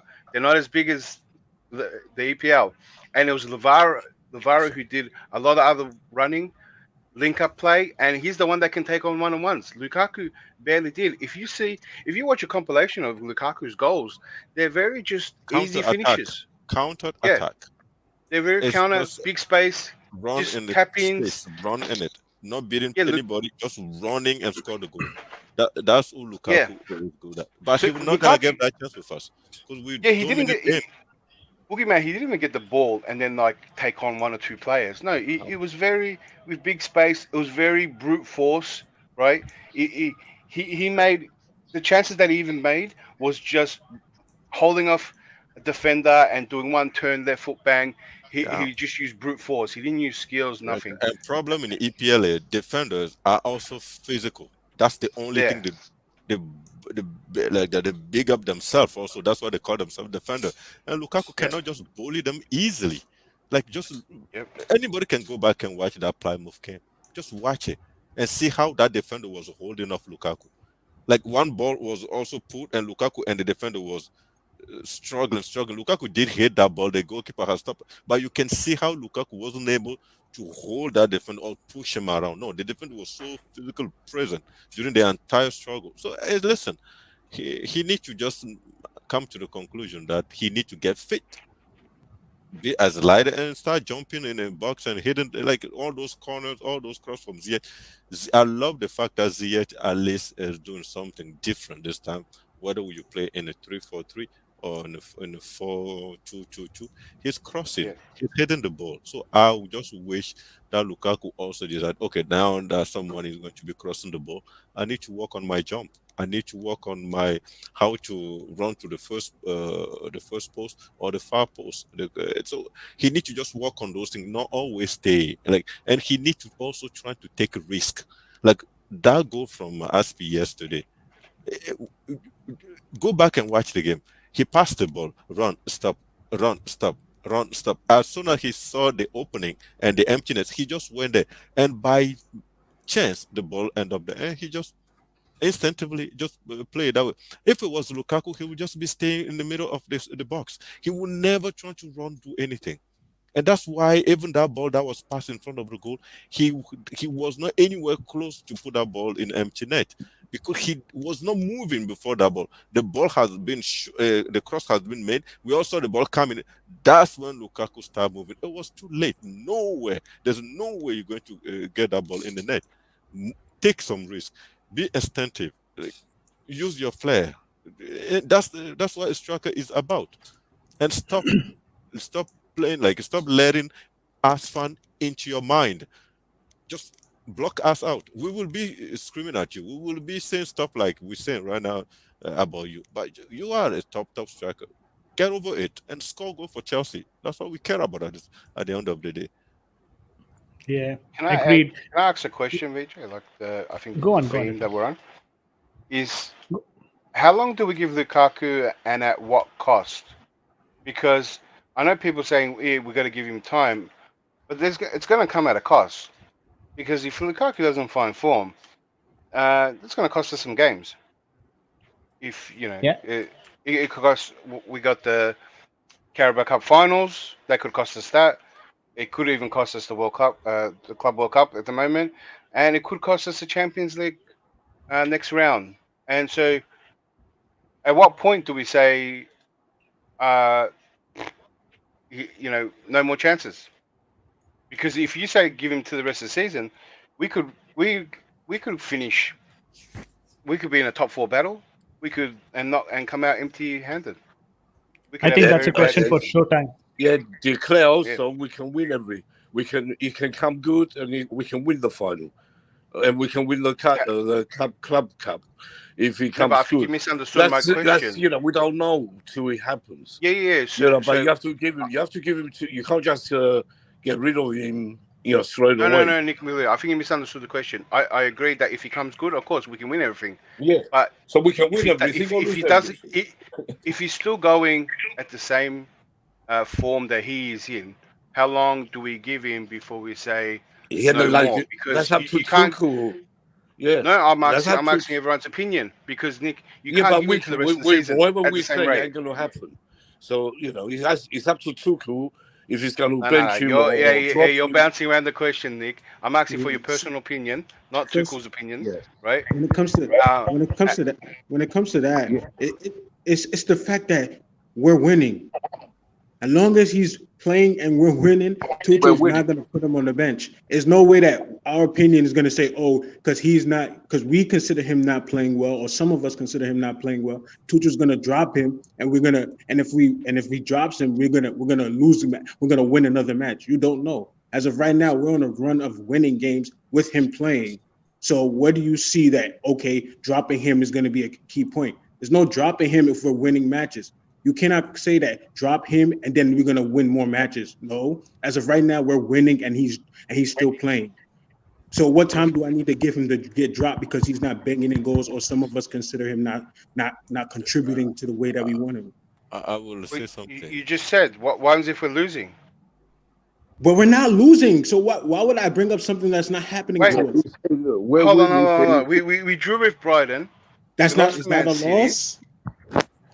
Is that a loss? It's not 4 points. 2 points lost. A draw isn't a loss, bro. You can say whatever you want. 1 point is still better than 0 points. 2 points lost, bro. But that particular draw is what is costing us the top 4, or is the difference between our second place and the 4th place, or could be the difference between our Premier League title and the second place, right? If someone put a start out and saying since sometime, since I think the last 10 EPL game we dropped what? We only won 1 game and tied pretty much all the others, so we lost a total of 12 points or something. So we're saying because Lukaku didn't score those matches, that's why we're losing matches. That's why we're drawing matches. I don't care. I don't care if it was Lukaku or not, but I can exactly. So what's the point? No. Don't say exactly. I'm not agree with anything you said. I don't try to complete my sentences.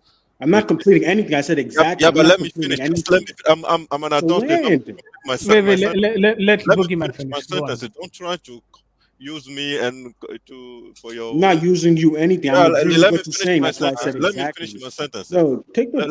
Let me go. So the fact is, when we tie a game as a Chelsea fan, I want to win it because we're going into this competition to be a leader, to finish on top. So every time we tie a game with any team, I look at the performances. I'm not happy. And there's one player that came coming up. As Lukaku performances is always dreadful. As much as we try to sugarcoat this whole thing, Lukaku performances is always the worst one. And we bought Lukaku to solve a specific problem, is to score goals, and he's not scoring. Any attempt to put any other striker into this debate is just a joke because those players were there. The reason why we sold Abraham, the reason why we let Giroud go is because we're bringing Lukaku in. And Lukaku is not scoring goals. And not only that, his performance, his contribution is close to nothing. And that is where we talk about Lukaku. Lukaku is the reason why we know, like the expectation put on Lukaku is the reason why no Chelsea fan is happy today. If he was to do his job, score one goal or two goals once in a while, we will not be in this position today. He's not doing it. And the fact, and every time, like today, yesterday game, we did win the game, yeah, of course. But Lukaku, as a leader, a 29 years old professional, 100 million pounds, they did not get us out of that small problem. Where exactly do we expect Lukaku to help us? Nowhere. That is the problem. That's the concern of the Chelsea fan base. It's not about, oh, we win, then nobody should comment, nobody should say anything about Lukaku. And again, when I go back to the clear question, if Lukaku was not to perform, now listen, declare, I don't think there is any way out of this. Lukaku is staying for the next 2 years, I guarantee, or 3 years.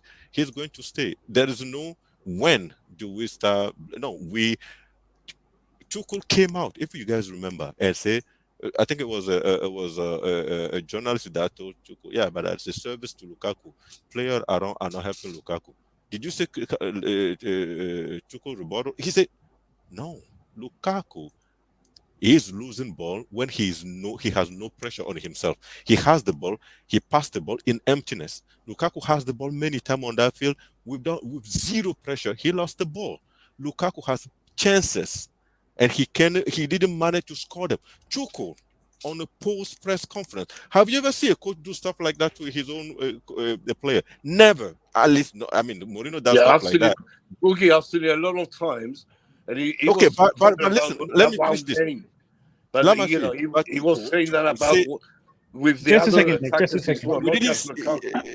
Yeah, he said, and he didn't say all that. He said that he's not helping himself as well. He didn't say, oh, he's not doing all this that you're talking about. No, he said Yeah. exactly that. People came to Tuchel and said Lukaku today was not help. He was not helped by the team. He didn't. Nobody created. He said Lukaku is part of the team.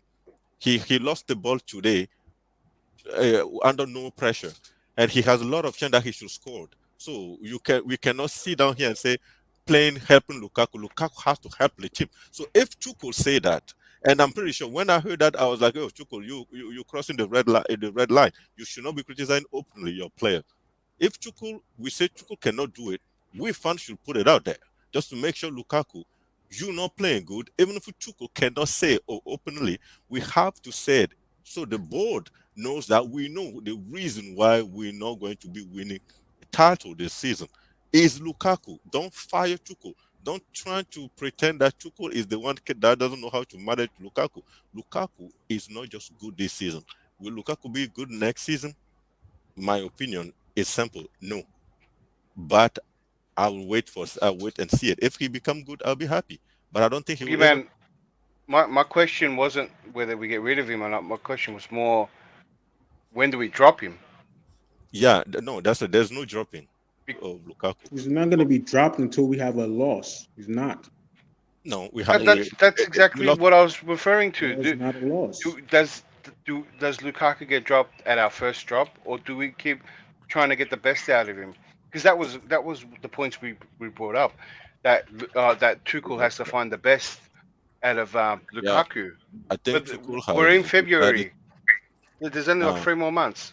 yeah, You I know what I think mean? Tuchel has So decided to keep him and just use him until he find form, which is non-professional because you have to deserve your minute. That's what football is about. But So this is what strikers do, Boogeyman. Look, there's a lot of strikers who lose. Every striker, look, even in the Salah, he lost form as well, and they stuck with him till he got his form back. That's the normal for a striker. They all lose form at some yeah, time, you and don't. it's but up to Lukaku's been here, yeah. you have to play them till they get that back. That's Maybe, why maybe. he's playing. Yeah, listen, maybe Nick Blue. Yeah, maybe that's why the logic Chuko logic is. But I feel offended because that mentality is keeping a player like Havertz and Werner rusty. Because they need game time also. They have to play and decided not to take Lukaku off. Yeah, We I never, know we what you're never. saying. But the thing with Havertz and Werner, when they be look at Werner, what's he done since he come to No, but Chelsea? He Nick lost Blue, good. you just But said it's the not strikers need to that. keep playing. Look, So that means none of Werner our and Havertz attackers. should keep playing too. Yeah, but he can't So they play get every form. single player.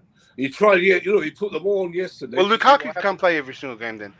By your logic, Nick Blue, that Werner and Havertz should play as well till they get form again. They're Yeah, but strikers as well. they have to find a way to play together. That's the thing. History That's proves why himself. You it's play not working Timo for Werner, he Lukaku. still doesn't bang in goals. So you can Yeah. play him all you want. He doesn't Yeah, but bang in Lukaku goals. is in that same boat now. No, he's not in that same boat because Lukaku has played 16 or 15 matches and he has scored 5. And then Werner played 11 matches and he only scored in 1 goal. So no form is going to tell me that Timo Werner should be playing over Lukaku. And the fact that we're not losing matches is the fact that he's not going to So be. wait, you're telling me four goals is the difference? It's a difference. You saying he's still banging in more goals than somebody that been here for 2 seasons in a row and hasn't scored. No, hasn't contributed Lukaku anything. and Werner are in the same boat. They are in the same boat. They were brought in to do the same thing, banging goals. Exactly. Yeah, so And they Timo should. hasn't banging goals. Short term, the for One 2 question. shouldn't play. One. Short term, I have a question for you, right? Werner was brought in the last season, and we all thought he was actually brought in to bang in goals, which he is not apparently doing, which he did not do in the previous season. And then we had Lukaku brought in this season, so that he can start banging in goals, not because Werner can start banging in goals, right? So now the primary responsibility to score goals has come to Lukaku. So now the expectation from Timo Werner is not anymore as to bang 15, 20 goals a season, rather than to contribute to the attack, right? Now, I don't think VJ, so. Timo Werner has the same expectation from the previous season. I think his expectation has changed once Lukaku has become a primary striker. Would you agree to that? let me ask you a question. What do you think before I respond, what do you think Timo's expectations are as of right now?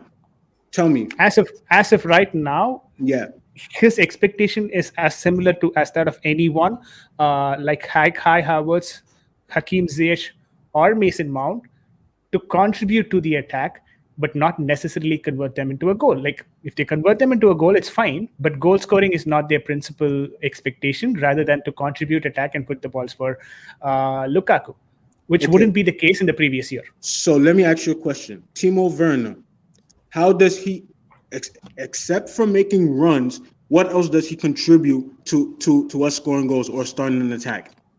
Other than making runs, because he can't take on one-on-one defenders, he can't cross the ball in the box. So how is he actually contributing, only making runs?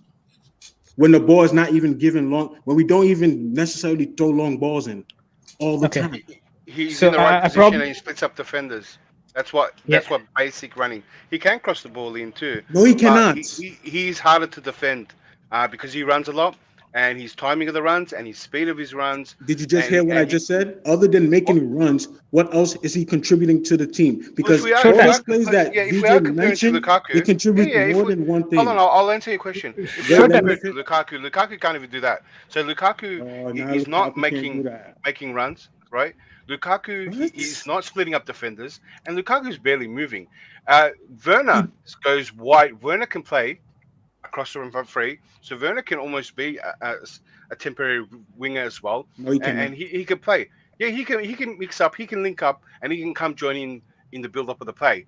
Lukaku doesn't do that too. So Lukaku's very stationary up front by himself, having a conversation with the defenders. The defenders aren't even breaking a sweat. Where if they're marking Werner, they'll be worried. They'll be worried about his speed. Any ball over the top, he's gone, right? A lot of offside saved a lot of defenders.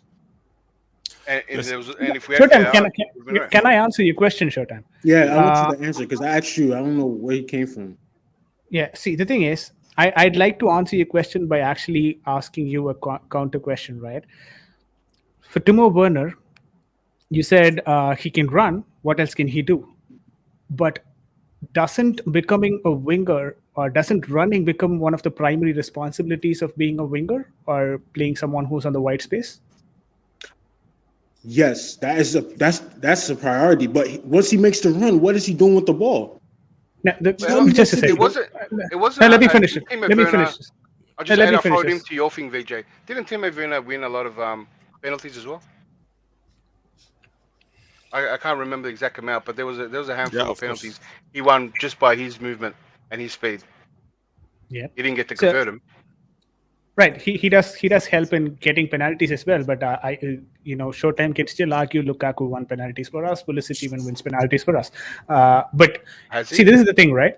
Yeah, Lukaku won the penalty for us. I think back in Aston Villa game. Is Aston Villa one of those? Yeah, Aston Villa. Yeah. So he did win that penalty, and he got the penalty, of course. So the thing is, Showtime, like I told you, I only completed half of the answer.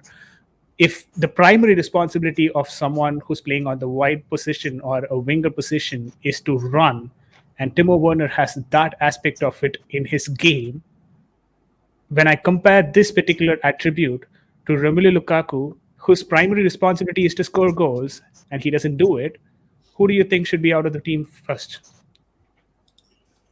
One who has the primary responsibility sorted, but he cannot do the rest of it, or the other who doesn't even have the primary responsibility sorted, but tries to bring in all this hold-up play and stuff like this? The one that has the responsibility, of course. You mean to say the one that has primary responsibility sorted? Score goals? Yes, of course. They should be out first. Yeah. If that's what is ideal for them, that every match they're supposed to score goals. But that's not ideal in soccer or football, however which way you want to put it. It's not ideal that every time the main striker is going to put in goals. It's not ideal. And that's exactly what we're trying to say, right? If his primary responsibility is to score goals, and if he doesn't do that, while the other player's primary responsibility is to make runs, and he does that, but there are other aspects of his game that needs to be improved for Timo Werner. But this player, his primary responsibility itself is not being fulfilled. Then should we first criticize the one who's not even fulfilling his primary responsibility, or the one who's actually doing it, but the rest of his gameplay is shambolic? I will answer that by saying that I will answer that by saying that he's not scoring in goals, but he's not getting the service that he deserves to score goals. That's about it. He needs after rest of his game. Yep, he needs to be serviced the way that he wants to be serviced. Every striker is a diva. Every striker wants things certain ways, and if he doesn't get it, of course he's not going to score how we want him to score, because he's not getting what he's used to or what he wants or what he prefers. He is our striker, so feed him the way he wants to be fed. Okay, that's what you see. Can I come in on that? Just a second, Nick. Just a second, Nick. Boogie had something, and then we'll go to. Yeah, I heard there's something that is shocking. He need to be Lukaku need to be served the way he want to be served. So I can say the same thing. Mendy can say, I want striker to shoot on me the one I want them to shoot on me. So then it's not football anymore. If someone if one shoot the ball too hard on Mendy can say it's not a goal. You have to shoot it softer so I can take it. What a joke. What are we talking about at the end of the day? Like, at the end of the day, you guys scream price tags. Is Mendy making what he's making? So he has the right to say whatever he wants because he's making the most on the club. That's what you have to. You're going to bring up his price tag every week. He makes this certain amount weekly. So if he's making this certain amount, he should have a say on how he wants the ball to be fed to him. He makes his runs. The ball's not given to him. What do you want him to do? Go to the. He makes stupid runs. You call it stupid. That's what you see. Your opinion. I understand. Okay, I'm just going to accept that. Your opinion is he's making stupid runs. Okay, then get in contact with him and tell him to make smarter runs. Simple. He's not making any good runs. The problem is when we have a midfielder, we have a control. You cannot be pointing all the time. Yeah, I want the ball here. I want the ball here. When you're not even running, it's not about pointing. It's about communicating. You like just take the run and you get the ball. Not pointing. Oh, your mic fell out. Boogie, your mic. Yeah, now I can hear you. Oh, sorry. Yeah, I kicked my own mic. He's so pissed off about Lukaku. He started kicking off his own mic. Like that's the thing. I don't want to come out like I have a problem with Lukaku. In fact, I have a problem. I do, Boogie Man. People that came here and just say nonsense over nonsense, saying stuff like, "Oh, Lukaku, because Lukaku is 100 million pound player playing for Chelsea, a top team. We need to serve Lukaku the way Lukaku wants to be served." No, that's not. So Lukaku is not a top player. Then top players come to a team to lift the team up, not to turn everybody else in the team as people that have to help him. No, it's not the case. If he has to change the way that he plays, it's going to take him a longer time to adjust to the system that's going to get him. So it's going to take him. So now that he's not scoring goals, you're complaining. But you want him not to be serviced the way that he wants to. So he has to adjust to the way that we play, and it's going to take him longer to adjust. So why not give him what he wants? Showtime, doesn't it become a system player? Living room football. I come here talking. I mean, it's just nonsense, man. Doesn't it nonsense, but it's facts. You want him to adjust to the team, but then you don't want to give him the grace period to adjust. Then you expect him to just score goals out of nowhere. He's not getting what he wants. He's not accustomed to what he's getting. He's meant to make. He's meant to make his own chances. Give the football to Showtime and tell him, "Can you kick the football in 150 minutes so it can hit? The ball can hit the ring." No, you're not gonna be able to do that. There is no perfect something. You have to make passes and you have to make the best out of it. Lukaku is not doing it. Lukaku is not gonna be like, "Okay, I want the ball here. No, I want the ball here. I want the ball here." Like, what are we talking about? You just said that he's pointing to where he wants the ball. Didn't you just say that? Hey, did you watch Plymouth game? You're not thinking. When by the time you just said it, I didn't say it. You said it. No. That's the stupid thing about it. Let me tell you something. Kovacic is running with the ball. You're pointing when you want the ball at. You think you're the only one that have eyes on that field that know where you're pointing? No, you should not be pointing. You should run first. That's pointing. When Kovacic released that ball, the second you waste it pointing, it's over. You're never gonna catch that ball. The fact is, that's what we're talking about. Lukaku has to deserve getting those balls. Lukaku has to get those people playing those balls automatically, not just standing there like I don't want to use the word that people were using on the other channel. No, just stand there and be like, "This, I want the ball here. I want the ball here." This is a joke. They're all professional. They know exactly if they put the ball there, it's too late. He's never gonna get it, or he will be too lazy to run, and the ball will come back to us. That's football, man. Start running, taking spaces, and you will get the ball. Move. Boogeyman, you know how many times he actually got service. He actually got the ball. He lost the ball. Last season, last game, many services. Yeah. He didn't do anything with it. So I don't want to come out like a Lukaku hater. I just have a problem with anybody coming here and just feeding like nonsense to people to listen to. Because if Lukaku get the confidence or get the trust from his teammate, he will get the ball. The fact that he's not getting the ball is because his teammate don't trust him. It's simple as that. Nobody walk to a job and say, "Okay, I want this is how I want it. This is how I want it." You have to adapt. At the same time, people will do the effort to help you. That's how life goes, man. So why not give him the grace period to adapt? Where's the grace period? That's what I asked. How long's the grace period? How long's the grace period? We're not losing matches, so you can't give him. You have to keep playing him. You're gonna have to keep playing him. That's what they're doing right now. They keep playing him. They're gonna have to until we lose. We're not losing. So we lose one game, we drop him. Is that what you're saying? We lose multiple games. You don't drop somebody after one match. Who does that? Even Okay, Tuchel how wouldn't many do matches? that. I mean, a couple, 3 matches, 4 matches. You 3 drop him. matches. So 3 Yes. matches we lose, we drop him.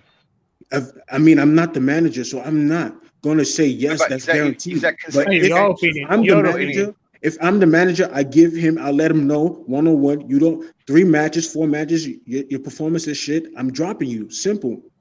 But Tuchel's hasn't seemed to do that because we're not losing, and we all big on Lukaku, but we're not losing. We're drawing.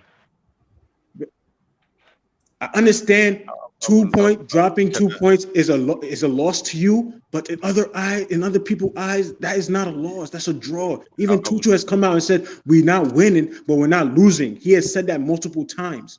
Yeah, I but know that the don't latter So says lose. what? something He's different our though. manager, and he's not even saying we're losing. But the big old fans want to say, "Oh, we're losing because we're dropping 2 points." Yeah, Like, we're losing Well, because I it's would 2 like to be points. top of the league. that's your opinion, and I'm gonna accept it. But that's it.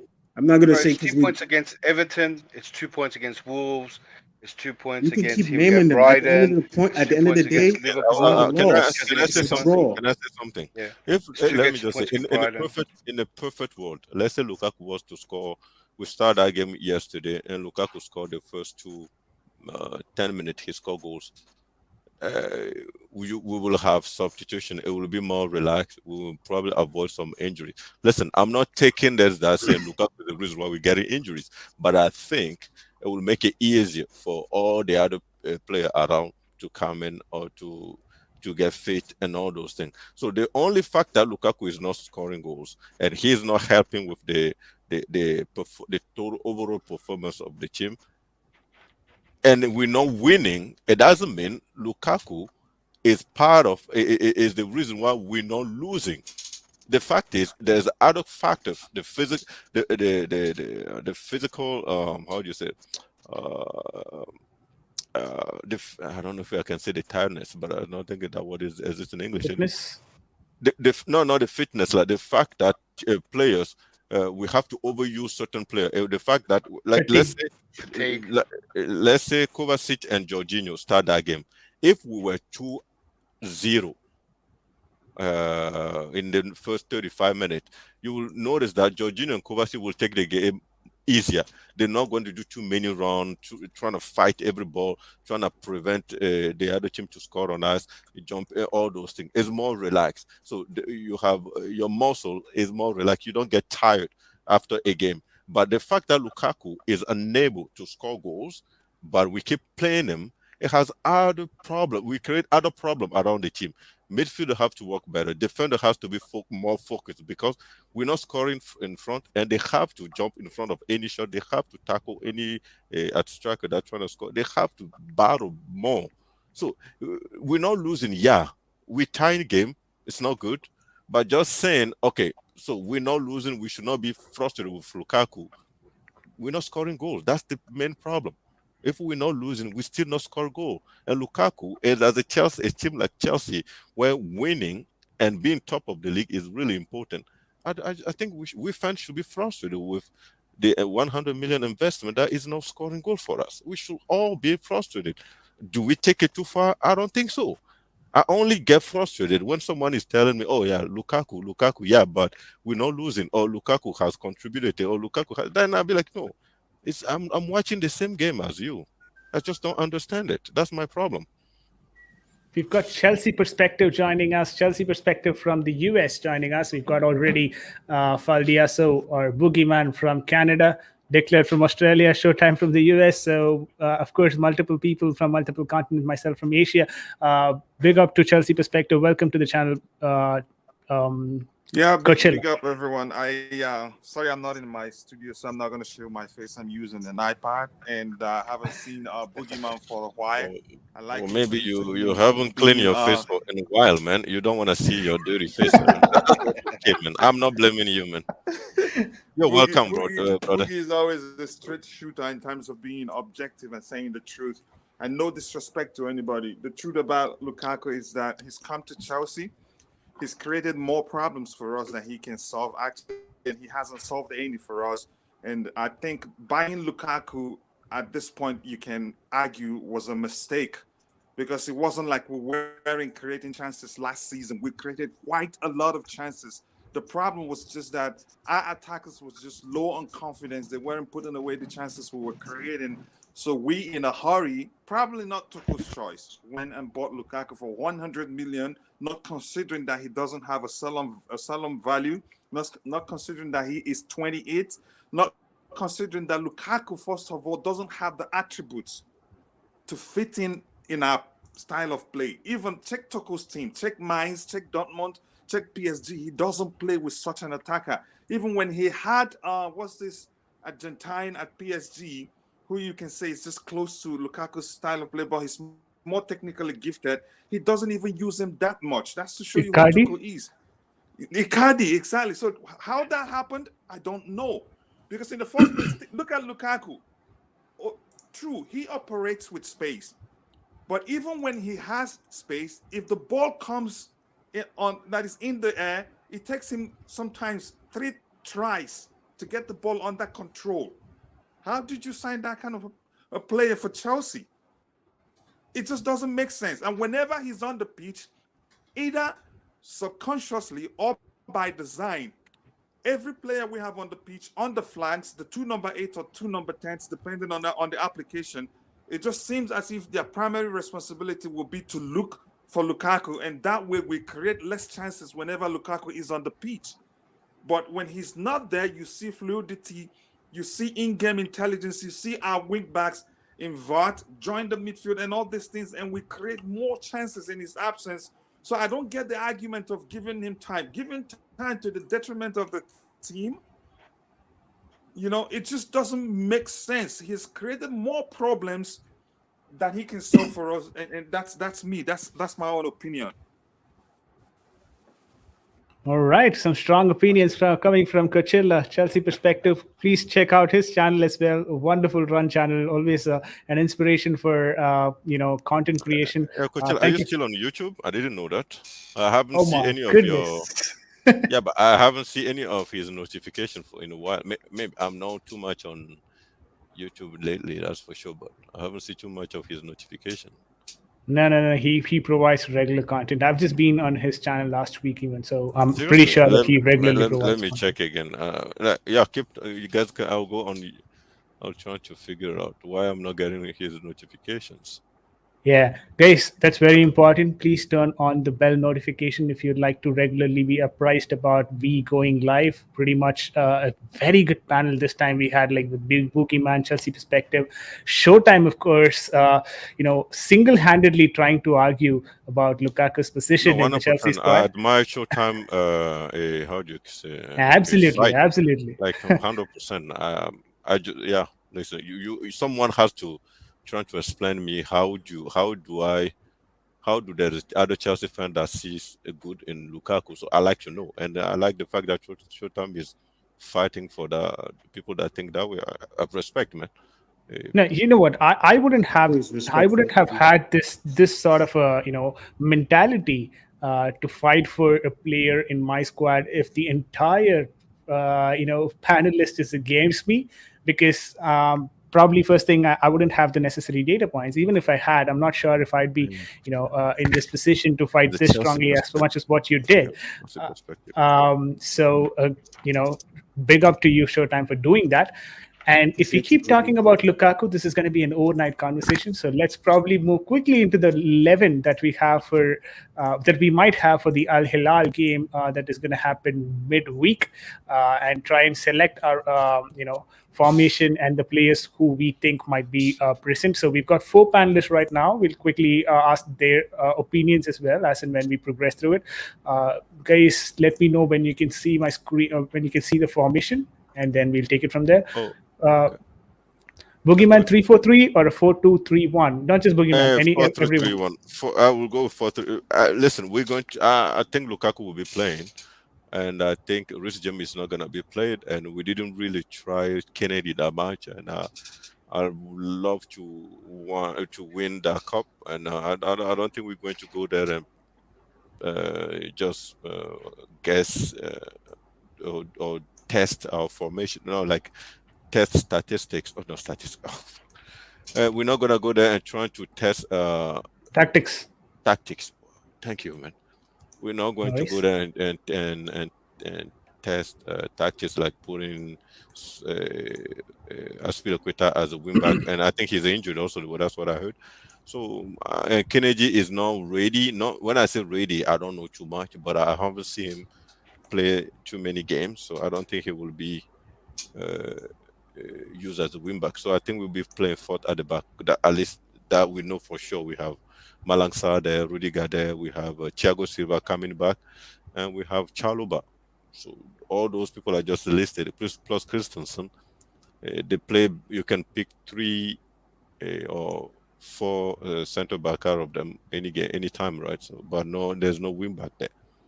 All And I right. don't think Kalum Hosnodoi is willing to play Wing back. as Yeah, the of right course. wing back. So not even after the CP10, Christian Pulisic, after he is talking on with US media, I think he doesn't like too much playing that wing back position. So I think we'll play 4 at the back. No, 4-1. 4-2-2-2 or 4-1-4-1 or whatever Tuchel was using. Probably 4-1-4-1, and it's been Okay. very effective in terms of Yeah. bringing out the best out of the likes of Hakim Ziyech, even Callum Hudson-Odoi. Even though he hasn't scored that much, I think he's starting to play in a mature way, which probably what I see that makes a difference. That people are thinking that his form has dropped. No, he hasn't. As a player matures, he starts to drop some of the unnecessary dribbles or show-offs that they do that often. So I think people misread that and start seeing him as it's not. I think the kid has actually been playing well and he's been productive, not just end product. Okay. 4-1-4-1.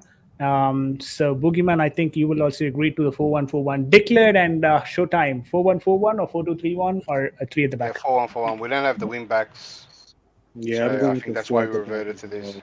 I think All right, then. that's what we're informing. Okay, we'll start with the 4-1-4-1 and let's go with the goalkeeper now. I'm not sure if Mendy is going to be available, that too specifically, just No, completing his finals today. So the I first don't match think at Mendy, least. even if Mendy comes back, there's a chance that Kepa may actually finish the season, except if he commits a serious howler. I'm telling Yeah. you the truth. Look, the club wants to sell him whether you like it or not. I know he's proven how, he's an expert in terms of stopping penalties. But if the club gets a chance to give him game time and he's doing well like he's doing right now, they'll keep playing him to see if they'll find a buyer, because selling him isn't easy if he isn't playing.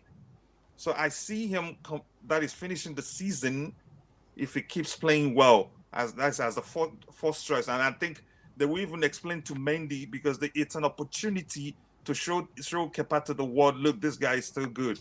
Give us some money, because if Mendy comes again and takes his place, that will hit his confidence so hard that will be difficult for him to give. Even him, when he gets a chance, he's not going to be at his best. Then his contract keeps running down. At the time, you will be close to him living on a free or at almost nothing. So there's so much on the surface. It's simple, but it's not that simple, honestly. All right. There seems to be a lot of support for Kepa, even after Mendy comes in.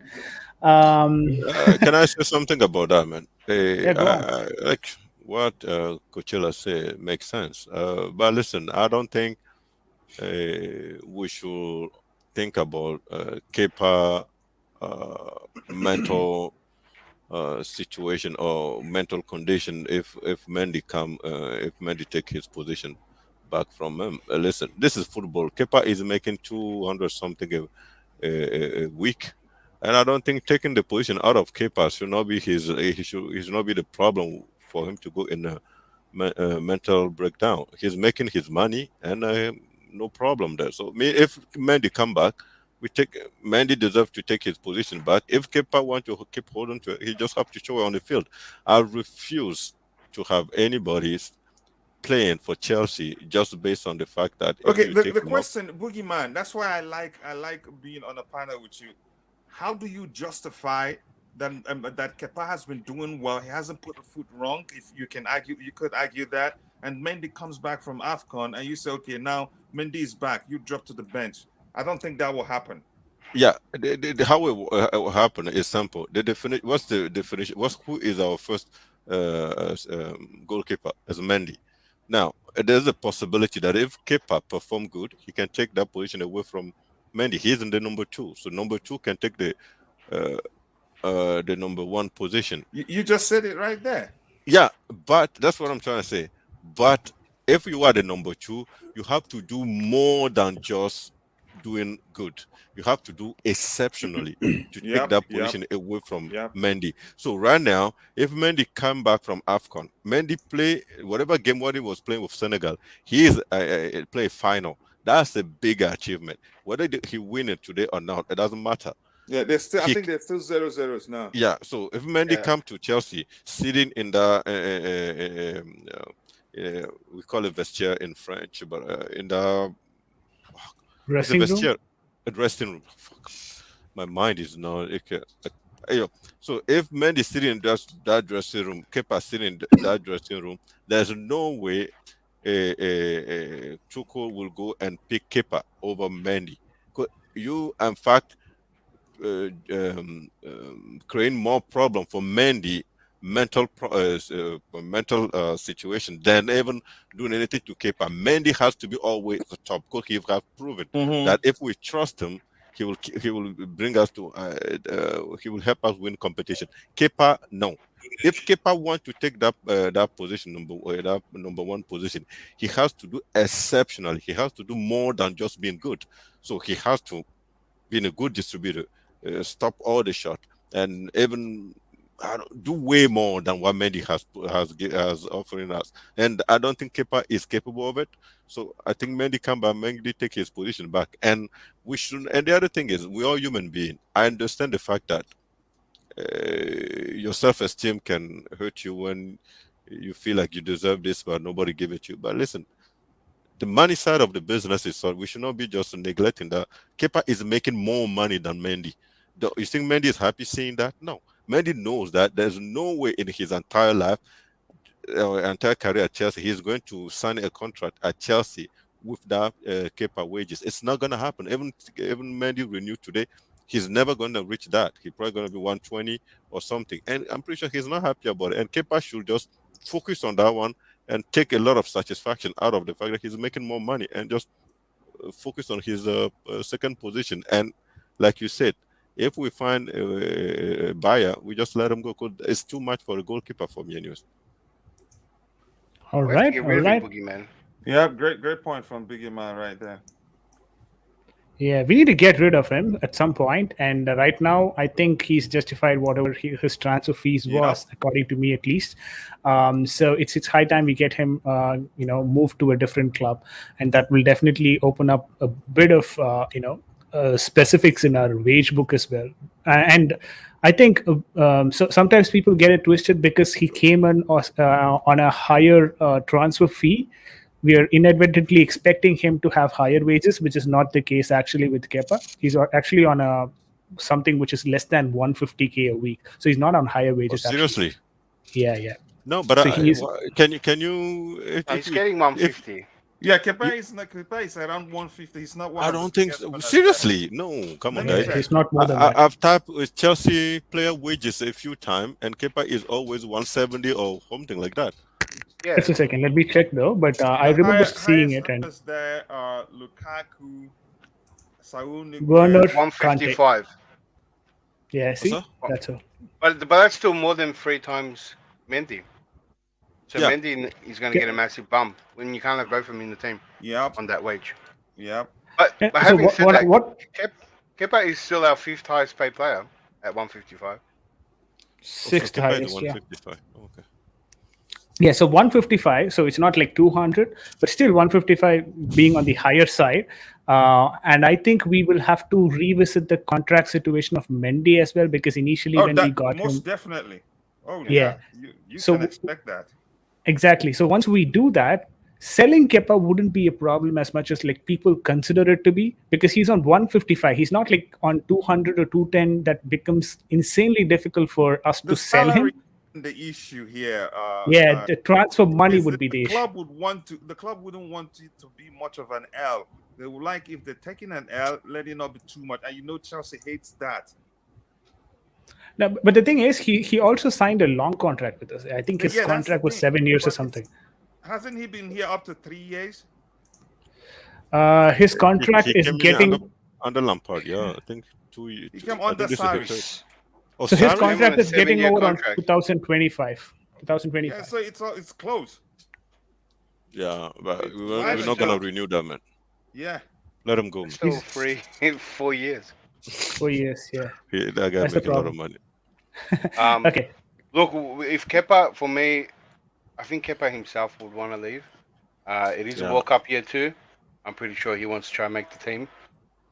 So if in the summer he's going to have to take, if he wants to leave, he's going to have to take a pay cut to make it work. Pay cut. Could happen. Since Yeah, it's, Has to. No one's going to pay that money. If he wants to play for his play Yeah, games, but yeah. sorry, go ahead. But on a free transfer, he can get that money by the signing bonus, right? Yep. No, but He he's on can. a free bonus till 4 years. But Chelsea won't let it go down to free. And we have 3 more years on his contract. Why would you want to go get him on a free? That's that, right? So it's not going to happen. Free transfer, I don't think so. It's going to happen. So Kepa on the goal. We'll soon move on to the defense as well. Back 4. So we start with the centre backs. The couple of centre backs that we have. Rudiger and Silva. Any changes there, guys? Nope. For me. Okay.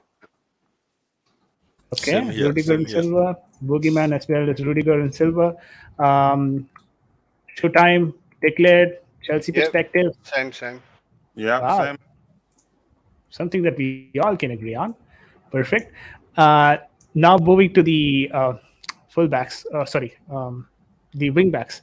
Or how do I say this? This is fullbacks actually. Left back and right back. The left back, couple of options: Malang Sarr and Kennedy. Sarr keeps for me. Sarr keeps it. If you ask. Sarr keeps it. Yeah. All right. Yep. Boogeyman Hey, sir. declared. Yeah, you can't play Kennedy. Doesn't show Alright. the game. You're not going to throw him into a semi-final. Okay, Showtime, let me know once you've come back as well. So we'll include your opinion too.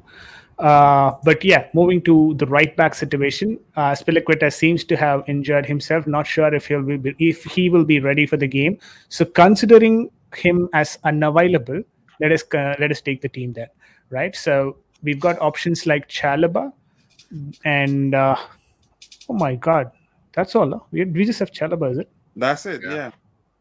Oh goodness. Now that you brought That's that up, we might play 3 in the back because of that. Yeah. Possibly. Yeah. No, is Chalobah injured? Declan just made a good point. Is Chalobah During injured? The FA Cup. No, when Aspie. Alonso came in, we switched to a back 3, right? Yep. Yeah. Yeah. So that possibly, that could happen. Yeah. Okay. If Chalobah is not injured, why are we switching to the back 3? But Chalobah is not a good right Aspie- back. What's that? Chalobah is not a good right back, right? So Chalobah can be someone who can work on the right centre back, but I'm not sure if he can be a right back. Oh, He can could. be a I right think he back. could. Oh yeah, He could. he can be a right back. Okay. Yeah. Yeah. And yeah, I will add Australia. I will add something to it. The reason why Tuchel is like I admire Tuchel is the number 9 position. You have a player 9 there. You will have probably Ziyech there, and the Ziyech job, in fact, if Chalobah is playing, is Ziyech going to be sort of a wing back, in fact, and just to cover a little bit for Chalobah, whatever, let's call it mistake. So he'll be higher up the pitch. That's Yeah, what you're saying, right? no. Yeah, I'm saying that if we defend, you will see Ziyech coming way down to help, and player number 8 will not have to come back and help Sarr that much because Sarr position is the left back, and Chalobah is not as good as a right back, so you will see Ziyech coming more to help him more often. Because sometimes you see during the game, Sarr will go up, and we end up with Chalobah, Silva, Rudiger in the middle as a 3 defender when we attack. And the other time, you will notice that Sarr will be like we're playing 4 at the back, then Chalobah will sit. So it will just be a transition between 3 at the back, 4 at the back all the time, like every yesterday game. So But the problem that I have with that is the only so we get basically output only from the right side of the pitch. Let's be honest about it. Like Mount, Ziyech, and that Aspilicueta wing was the one who performed yesterday as well, and the previous game as well. We saw that the attack is more inclined towards the right side, and the left side is just supporting it. So if that is the case, I don't want Ziyech to basically come back, because we won't attack at all then, because anyways the left side is completely done, dusted, right? I understand, but Ziyech has to come. The football we play is a possession-based football. If Ziyech does not come back, we don't control. Like, I'm not saying Ziyech is the reason why we control the ball, but Jorginho have a ball in his feet. Ziyech cannot just stay there. He has to come back, take it. We have to move the ball around. We have to find people moving, and that's how we control the ball most of the time. So my point is, it's not always about. I mean, the pitch is what 100 meter long, and I think 50 or 40 meter on the other side. So going up and down, it's not like Ziyech is going to Mombasa and someone staying in Paris. No, like he has to come back. It's just, it's the field. I don't know how to explain it. Ziyech is doing it already anyway. And all our winger, their job is also to do their defensive job, right? So he will come back. And the fact is, if you put Mount as a player 8, for example, then you will see Mount coming in the middle, helping with the midfield also. So I don't see a problem with Ziyech coming back. Okay. But I think from what we just discussed, right? I think we will probably go for a 3-4-3, because you think so? I'm still not convinced if Chalobah will be a right back at least, because we just have Alonso on the bench. Who are you going to use as wing backs then? Alonso here on the left side. Attacking wing backs. That's something you have to bear at the back of your mind. The 3 at the back system is heavily reliant on wing play, and we don't have the wing backs, specialized wing backs right now. So I think he will still play 4 at the back. It will become too defensive for nothing. No, but you guys got to take into account pretty sure versing low block teams. So we won't have the wing backs, but we can play attacking players there, like Alonso or Ziyech on the right, or Pulisic, Hudson-Odoi, who don't have to come do much of defensive work. He will start Pulisic in this game. Not Pulisic, but I know say Ziyech or even Hudson-Odoi. This is going to be a low block team, so we don't need it. We don't need a defensive wing back.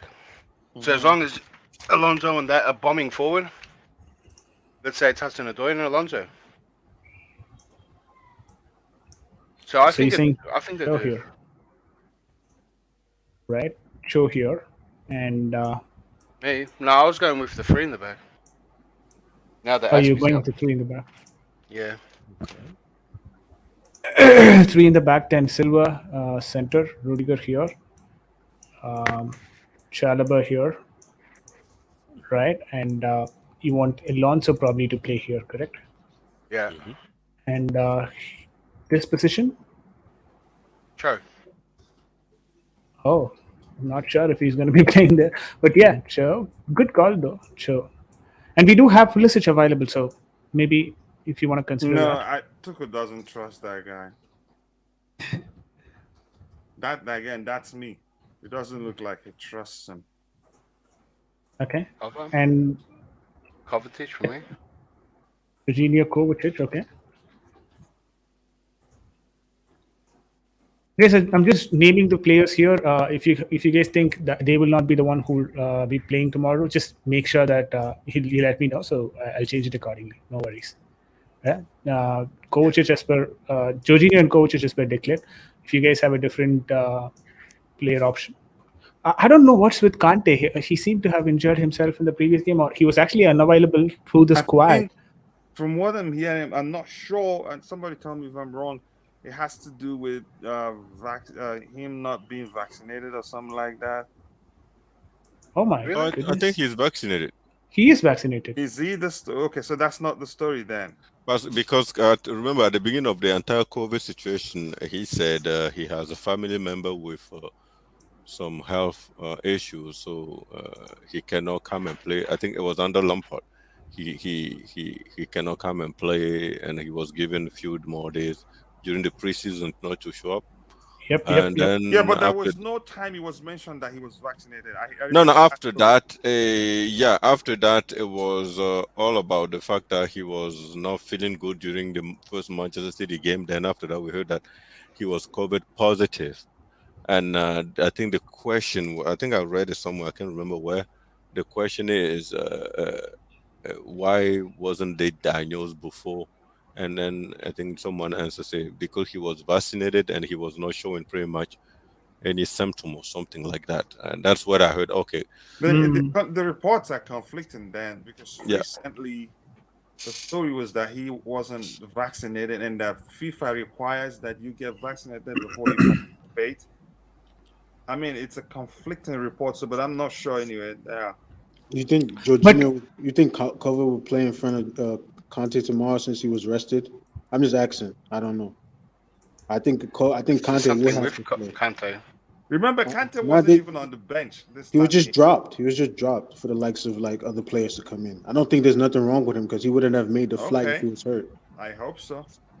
Yeah, Remember, but Kante he might traveled. not be fit. For sure, he traveled. he Yeah, traveled. he He's traveled. on, He's so on the list. the likes of Ruben Loftus-Cheek didn't make it because he's hurt. So he's not in the Yeah, squad. but this- he's falling from the chicken table or what? What's the thing for Ruben? Seriously, man. I mean, I think it's the What? lingering ankle injury for him. He has that ankle problem. Yeah, he he needs has to a know that muscle. he has a chance to make his Make his mark, yeah. make his mark on Chelsea, and I don't understand, man. I mean, when you're injured, there's nothing you can do. I understand that, but come on, man. I mean, for me, he's already become an Aston Villa or Everton player. I always see him that sort of a build. I'm so frustrated. At this point, that like, it's starting to look as if the best option for him would be to leave Chelsea. Yeah. Yeah. I'm sad. And the agree. good thing is a lot of it's happening, old Chelsea coaches, ex-Chelsea coaches, won them like Sarri, Mourinho, all those. And I don't want him Wilson. to go to Mourinho. I think he will go to Roma. If I he think goes to Juve. Mourinho will start playing him as a number 6. Yeah, but then what? It's good, right? No, it's not gonna work for him because it's not really a number 6. It just He's not. He's nothing work for Ruben, man. Like seriously, You let's see what just happened to Mikel? Like What- Mikel passing sideways and being, how do I phrase it? The same thing will happen to him if he goes to Mourinho.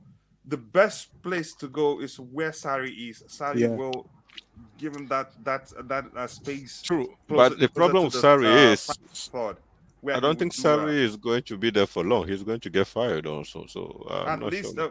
people will get to know he's a fine player. Whoever comes in will value him.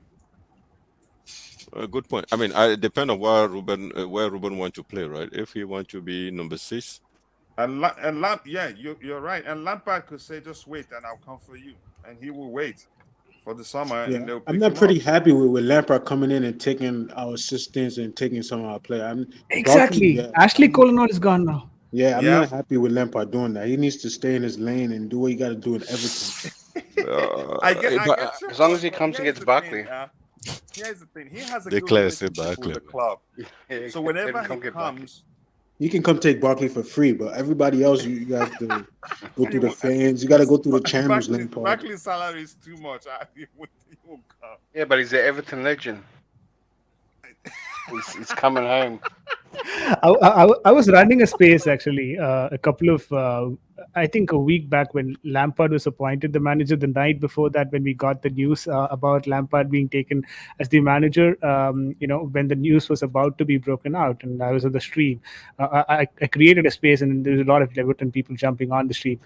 None of Everton people as well want Barkley on the team. Like, they know for a fact that Lampard is going to bring some people from Chelsea, and I was just waiting for them to say Barkley. Maybe at least they have that sort of an instinct, because you know what, he's an Everton legend already, and he probably can come back. And like, none of them have a proper Here's the opinion thing. about Even Barkley. Lampard didn't trust him that much. He had to play him because No, the thing is, he didn't leave the club on good terms, it seems. So that's a bit concerning for them, actually. Yeah, he didn't help them with the money side of the business because Barkley refused to sign. Everton wanted to renew so they can get some money, a lot of money during the transfer. But Barkley said, Yeah. "All right." And So for the Senegal, just an update: the Senegal versus the Egypt game, they're waiting for extra time, so it ended zeros after wow. 90 This minutes. is gonna be a tough game. And I'm I'm thinking surprised. Israel will nick it. God. Egypt will nick it 1-0. Penalties, right? That's what I don't. I just reckon don't want that. penalties. Yeah, I don't think Egypt is gonna win though. That's Well, They have no that's continuity in the attack. that's you can't hurtful. script this game. We'll see what will happen. Senegal played better, but Yeah, had a penalty that Mane missed. yeah. You I guys just don't think want that. you guys think Werner would start over Kai Harris tomorrow on Wednesday? I don't. I think Nah, think I just had a random 11 put in, and then I thought Okay. I'll get the opinion from you guys. Werner, Lukaku, ZH, only because those are the names that came first to my mind. Like Lukaku, I think probably might be replaced by Havertz, but yeah, your call, guys. Go on. honestly, I only am I sure think I about would this start. role. Ziyech is gonna play. He's the only one that's in a form. Definitely, Yeah. the only creative, the most creative. Let me put it that way, because Kai is creative. We just people just don't. I don't think why he's the kind of player. It's you have to have a football brain to understand his contributions whenever he's on the pitch. Whether he scores or not, he does quite a lot of good. Yeah, I don't see Mason Mount on here. I'm surprised the Wonder Boy was dropped. Injured, Messi, isn't he? Messi Mount. is mentally tired, but because he's a very right, that guy needs a lot of rest. He's injured. Because he has Not- good industry. Whenever he's on the pitch, he will put on 150%. He will still press very well, but mentally, decision making when it comes to that, you'll find out that he's kind of tired mentally. I think those Honestly. 2 weeks did him justice, though. I think he really enjoyed America. He came over across the sea and enjoyed himself. A little Yeah, bit. he had some fun. Yeah. He just didn't enjoy. He just didn't enjoy America. He probably took something from from Pulisic as well on how to get injured and stuff. Like first match itself. Yeah, I'm done with Pulisic. Even over here, I don't know about Chelsea perspective, but over here in the States, I'm not happy with Pulisic. No, nobody is happy with him. But then again, you have to see it from the club's own perspective. I think it was VJ who mentioned it on my stream the other day. He sold more shirts in America than Cristiano Ronaldo did, and for That's the club, crazy. that means a lot to them. And I argued it would take some stretch of awful performances for the club to decide, okay, now we got to sell him. Yeah. But the truth is, the player himself would want to leave because he wants to be playing. Yeah. And it's not that simple. And It's not- it's- I still feel like he picked the wrong league. He should have gone to Spain or somewhere. Yeah. yeah, that's a good point. So I think Yeah, could have been better for him. The Italian league would also be good for him. no, they will break his leg into pieces. I mean, the defense side of it, yeah, I get it. But all that I was thinking is if Dybala can do that, I think Pulisic can also do a better job. That like Dybala is like probably the same profile as sort of Pulisic, a bit stronger, but Dybala, yeah. you could argue, is a little bit more physical than Pulisic. He Yeah, a hit bit the stronger, deck. correct. He doesn't hit the decks as quickly as Pulisic does. Also, I mean, Yes, so Kennedy doesn't get no runs in this Club World Cup. You're saying? he could. We're not sure. I mean, good. Is he match fit? I don't think so. It is always difficult to correctly predict Thomas Tuchel's selection. When you think Yeah. player A starts, he fields player B. I mean, I've never got it right. It's always I'm one okay off with it. or two off. I'm okay with that. I think Werner there is a good idea. I mean, if it's not Werner, there has to be Kai Havertz. And someone mentioned. The other thing is I haven't seen that yet, but I think I heard. I don't think it was yesterday's stream or not, but someone said the Havertz just does not pass to Lukaku. I was the one who said that. I mean, Really, but yes. in the beginning of the season, he was passing to Lukaku. Him, they had great chemistry in the beginning of the season. I don't know. Injuries happened, COVID happened, and everything just went south. I think it's just that we've moved past talking about Lukaku. There was a point that Declad, my brother, made here that I wanted to add to it. Lukaku's runs in the box he's very static in the box. It's not dynamic. If you watch established attackers such as Lewandowski, Crespo, other number 9s, Even Drogba. Even Drogba, yes. In Lukaku's case, once the ball is in motion from the person that crosses the ball, either on the carpet or on the air, Lukaku waits for the ball to come to him. But Yeah. what good attackers do is this: even though the ball is already in motion, if you see that the defender is ahead of you or will stop the ball from meeting you, you readjust your position and try to move in front of the defender. But Lukaku, 99.9% of the times, he doesn't do that. It comes back to an adjustment period. That's my new That's a thing. That's different thing altogether, bro. But That's He's this been is in the EPL something. too, This Showtime, is though. something yeah, but that you you gotta will have. understand An he left and adjustment came you have back. He as still an has to attacker. adjust. This is not when To you talk what? about adjustment. Maybe you're talking about his chemistry with his teammates, or the understanding, or him being on the same wavelength as his teammates. But this is an instinct a striker should have, even when Yeah. you are not fit. Even Timo Werner has it. Timo Werner's only issue is just confidence. But at least he can recognize, okay, this ball will not get to me because this defender is here, and then he Yes. adjusts his position and get ahead of the defender and try to score. Yeah, I think that makes a lot of sense. Like instinct is different from that of chemistry. Like chemistry, I get it. It might not work out for you every single time, but instinct is something that has to be instinctive. It has That's to the whole be point of Yeah, exactly. Like what we're talking about, it's not. It's just about all striker individual. has to do that. You just have to do it. Like I'm pretty sure we all play, even if you play in a gym hall or small. Every time someone run, your winger run with the ball trying to cross. The only thing as a main striker, you're trying to lose your marker, and you're trying to run to the first post and hit the ball. And as long if you don't see anybody at the near post, then you're trying to go to the near to the far post. It's just, but Lukaku just there holding each other like it's just holding the other defender or defender hold. And I'm just like, if you look big, you look strong. If someone trying to put their hand on your shoulder, like, just push it away and start moving. He just stand there and listen, man. I want him Even to as succeed, kids, when we played but as it's kids, difficult, man. your coach will tell you, don't wait for the ball. As the Yeah. ball is coming Oh to yeah. you, go to the Thank you. ball. Don't wait for the ball. Don't wait for the ball. Call the ball. Go for it. That's He's why gonna make something with the ball. the expression waiting for the photograph it's come from. Lukaku is always waiting for someone to take his picture before moving. If you so one person that I get reminded of, or one position that I get reminded of whenever I see Lukaku playing, right, is I'm not sure if you guys have watched. Probably you would have watched volleyball a lot, right? This person called the booster in volleyball, the one who stands in front of the net and tries to ask for the ball so that he can just position, or he can just lay it off to the spike to smash it inside, right? He exactly does the same. Like he's standing near the net, which in this case will be the goalkeeper or the defender, and he'll lay it off to the person who's coming next to him so that they can spike it. There it'll be spike, and here they'll be shooting, right? And he basically is playing a booster role in football, which not sure how far it will be useful and all that. Yeah, listen. Are you guys able to relate to it?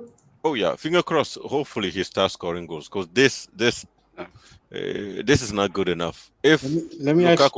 Lukaku He cannot has be to do let more. go, then someone needs to go, man. If Going to be Chuku. If he ends the season with 15 to a 20 range of goals, are you gonna be pleased? He's not gonna even get close to that. He's at 5 now. All he needs is 10 more. It's not like hard He's for not gonna get that 10 Few goals. things to that. Here's the difference. In Premier League alone, he's not gonna get close to 15. You know why? And I said this on Worldwide Chelsea. I told them if Lukaku, they said it was Matt, my friend, that said he's gonna get 20 goals plus. I said if he does that, I would donate $50 to that channel. Why? Tuchel follow his teams. He doesn't build a team where a striker alone. That is one where it's about a single individual. Goals come from everywhere, and I prefer that instead of banking on one person to get 20 goals, then it be the person that is puts it away for us. And when that person gets injured, or when a team finds out that once the person that's marking Lukaku is close to him, he does nothing with the ball, then we're finished. And Tuchel doesn't like that. So that's why I'm not all for listen, us switching the system to I'll be accommodate honest. Lukaku and then throw away everything we've been working on, that we won the Champions League even before we bought him. Yeah, true. And what you say makes sense. I understand you, but the way he is struggling, Lukaku. I'm talking about Lukaku. I don't care if Lukaku score against a Plymouth or Chesterfield or name the team. I just want the guy to start scoring. If he score goal, I hope he does. yeah. If he get the 15 goals at the end of the season, I'll be like, okay, thank you. But then someone will say, oh yeah, he got 15 goals. Then I'll be like, okay, so Chesterfield goal, Plymouth, you know what I mean? Because I'm so frustrated. If he scored 15 goals, I'll be happy one way or the other. No, I'm not gonna enjoy it, but I'll be okay. Okay, at least he scored the goals. But you again, need some context, Boogeyman, true? Like, yeah, that's what if he I'm trying scores to say. 15 goals for me against rubbish teams, but he had bad performances in the big games when we need him, I'm not happy. Declan, seriously, I knew you were going to say something. No, I know that, but at this point, I just want the man to start scoring goals. Has to be a Whatever impact. he can do to get that confidence back, he But needs at to the end do. of the day, Because you just want him to score goals. So it I shouldn't will matter what it goes or what teams is against, as long as he's Yeah. getting Here's- his Of goals. course, it's going to matter because No, if he see, doesn't now This it's is- score in going the to big matter. You're games, being too picky. you might hit You're your being too picky. quota, but No, no, you're this going is- to this is- lose in the big games. See, this is I what I'll said- tell you, right? And this is what I'll tell you, right? Now, this is what I'll tell you, right? For me, I'll be happy with 15 goals a season, regardless if he scores against the Chesterfields or of the country or the whatever of the country, right? I'm fine But with I'm it. not gonna call But- it success. Let me tell you that. This is the thing. Let me finish, right? I'm fine with it because this is his first season. Just because this is his first season. If he does this the second season, then I might question. But this is the first season. I'm fine with him scoring this all small team goals. If he gets his confidence, and if that confidence helps him to improve in the second season, I'm fine with it. Good. Listen, I respect that, but I just think we got what we got. So at this point, listen, even if he score, Yep, we're stuck.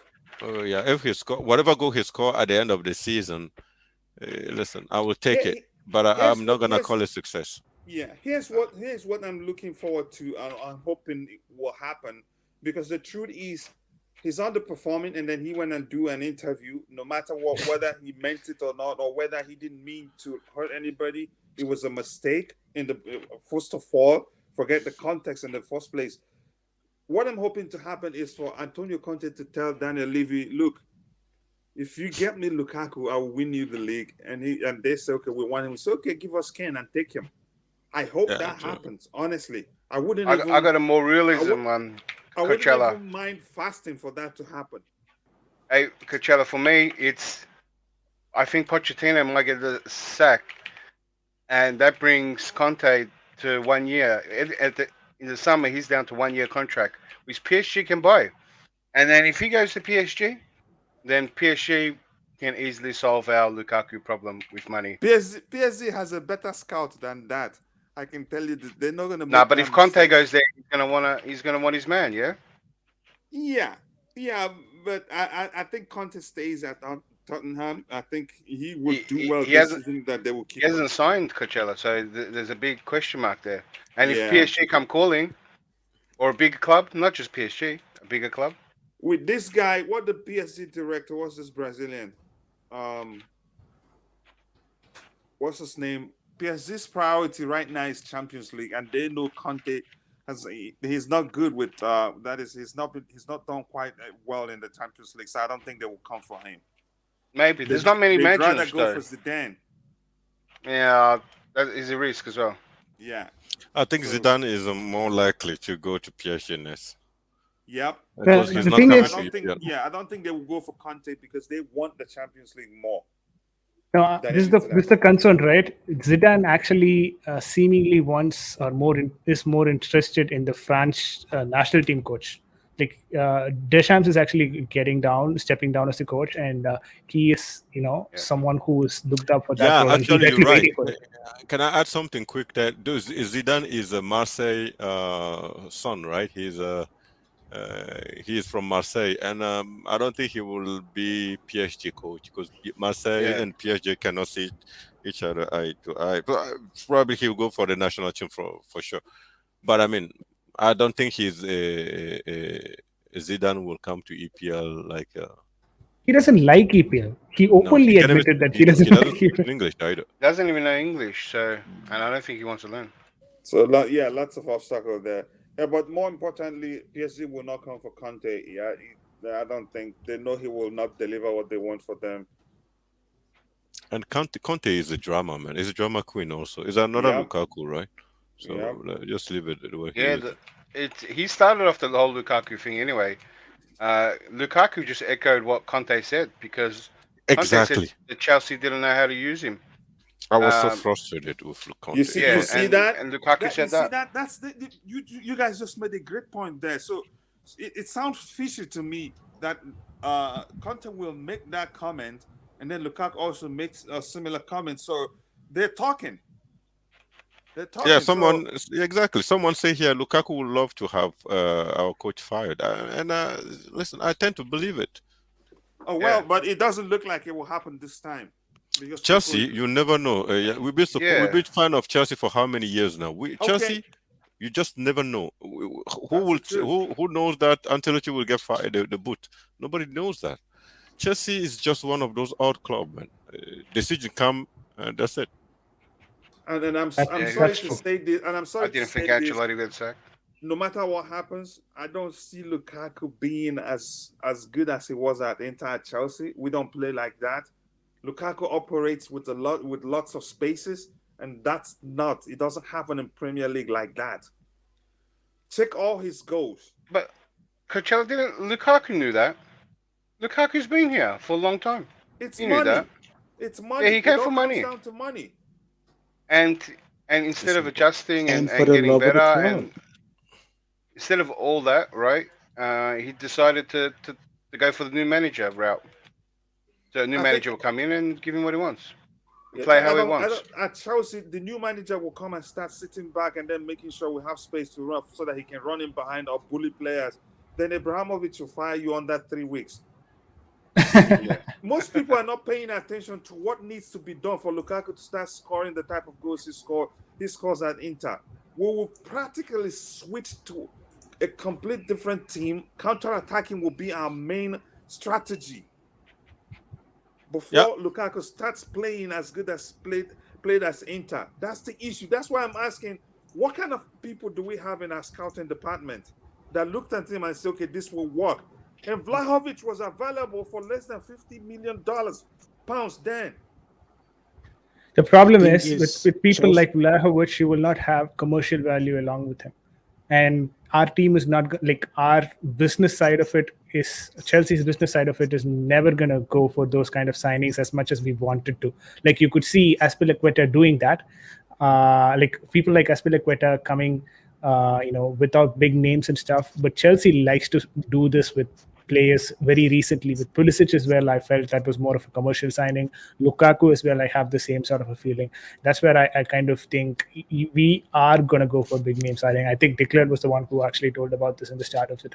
But quickly, before we screen share, we stop screen sharing. This is the lineup that we have from the Sportswire channel. Kepa on the goal, Rudiger left centre back, Silva right centre back, Silva centre back, and Chalaba right centre back, Alonso on the left wing back position, Cho on the right wing back position, Jorginho and Kovacic the double pivot, Timo Werner as the left wing or left mid, however you want to call it, Lukaku up front, and Ziyech on the right mid or right wing position. So this is the Sportswire lineup for the Al Hilal game. Chelsea's game against Al Hilal. This has already been tweeted out on Twitter as well. So hopefully we get this right, and Chelsea, gets a win out of it. We've gone with a 3-4-3 formation as well. Here's what I'm going to tell you. Let me just leave it because I think Tuchel will be defensively cautious, given that we don't know Al Hilal very well. I think he will be a bit conservative, if that's the right word for it. He's not going to risk it too much until he sees what's going on in the game. Now he will make some changes. But he's not even going to be on the touchline, I don't think. Sorry? He's not going to be at the match anyway. Yeah, they will still be communicating. 100%. Yeah, that's I think they have a hotline. They have a Yeah, that hotline. substitution. Kovacic out, Werner in. I'm like, wow. I'm happy that assistant coach will never become a coach, because when I saw that substitution, I was like, what planet are we living on? Like, what is this? Like, Yeah. listen, we end up winning the game, so I accept it. But when I saw that, I was like, okay. Maybe it was just to avoid Kova getting injured, because the game went on. It wasn't. I mean, it was very pacey. Yeah. That game was never slow. I think what we actually did was, once we had Kovacic brought in, once we had Werner brought in for Kovacic, we actually asked Werner to play up top, and Havertz, who was playing on that left flank, left wing position, actually came back to play in the Kovacic position. So he was basically operating with, who's the other one? Yeah. Did you see the difference Kai Havertz made? Jorginho.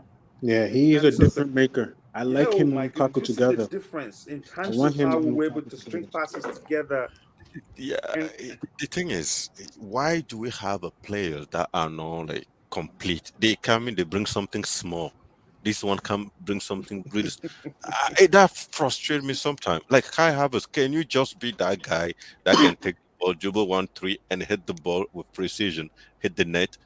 Okay, now Lukaku is now needs some time to adapt. Kai, take over, score 2 goals. Lukaku, come in, get your time to adapt. Lukaku start, it's not working. Kai, come and finish this one for us. Or Hosnu Odoi. Okay, yeah, listen, Lukaku has been on the field for 30 minutes, and we kind of know we need to score now. Hosnu Odoi, take over the game, switch, wing right, nice, right, left.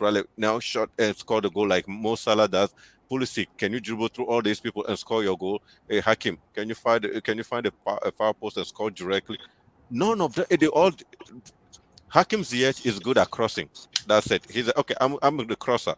That's it I can do. And like, okay, you see then Lukaku, I'm the guy that hold up the play. That's it. And then you have Hosnu Odoi. I can run with the ball. That's it. Then you just like, how do we buy players? I just don't understand it. That's we need a Hazard-esque type of player. We need to bring back Hazard. Yeah, we need a dazzler like him. Need one of them. Anyone got a time machine? Create and score, please. He can come back from Madrid and do what he did before he left. Are you alright or what? I'm not having that. I'm not having that. Come on. You don't think so? He can't come back? I think he can come back and do the same thing. I think he can. I think he can come back and everything will just fall into place for him, because Chelsea is home for him. And listen, here's the thing. I think that would be a topic for another day if you ask me. Absolutely.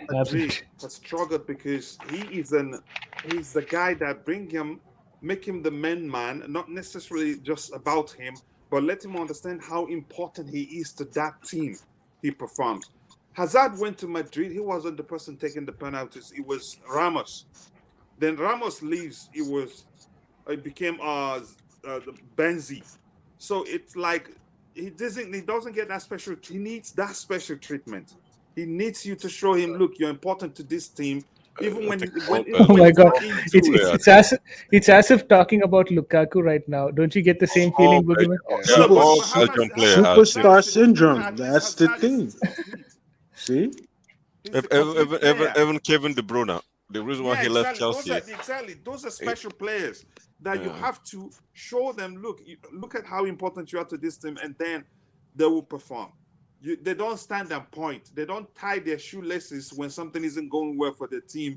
And they're not tall and they're not good aerially. So you can't, it's just a different case altogether. If you bring back Hazard, I believe he will start fight.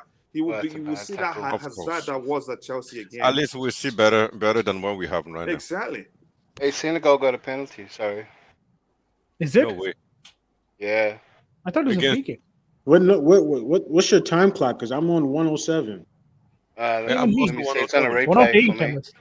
Oh, they missed it earlier. Yeah, Mani missed the penalty. Is it the one Declare is talking about? What time are you on, Declare? Oh, my one's gone back. My bad. Very sorry. Something's happened to my stream. I was about to say. Yeah. Sorry. Yo, We are on 108. Vijay, can you cut the Claire out of the stream, please? What a big listen. I'm supporting Senegal. When you said that, I was so like, okay, seriously? Hey, Yeah, you know want what Senegal- happened? The I game want was Senegal to I was win, waiting but for I extra still think time. Egypt will win it. He played the first Yeah. half and then it went back. It went replayed. It started the game again. So I Yeah. thought it started the half again, and then I wasn't paying attention. I was talking to you guys, and I saw the penalty. And then when you guys started saying that, I looked and the whole stream started again. Yeah, it's I mean, like, I don't know why. Even me, sometimes I'm watching it and I'm following the stream. I'll be like 10 minutes behind, 6 minutes behind. It happens. Yeah, I think Yeah, but mine Egypt is- started the whole stream again from the start of the game. Egypt is playing to play PKs. They don't want to. They want to play penalties. They don't want to do anything now. I still They think wanna they're going to play- get penalty. They have the mental advantage because their goalkeeper seems to be good with PK. Yeah, he's good. Because Mendy, oh God, man. That's Oh my another one. God, penalty. Yeah, penalty with Mendy is not going to might as well happen. just forget about it.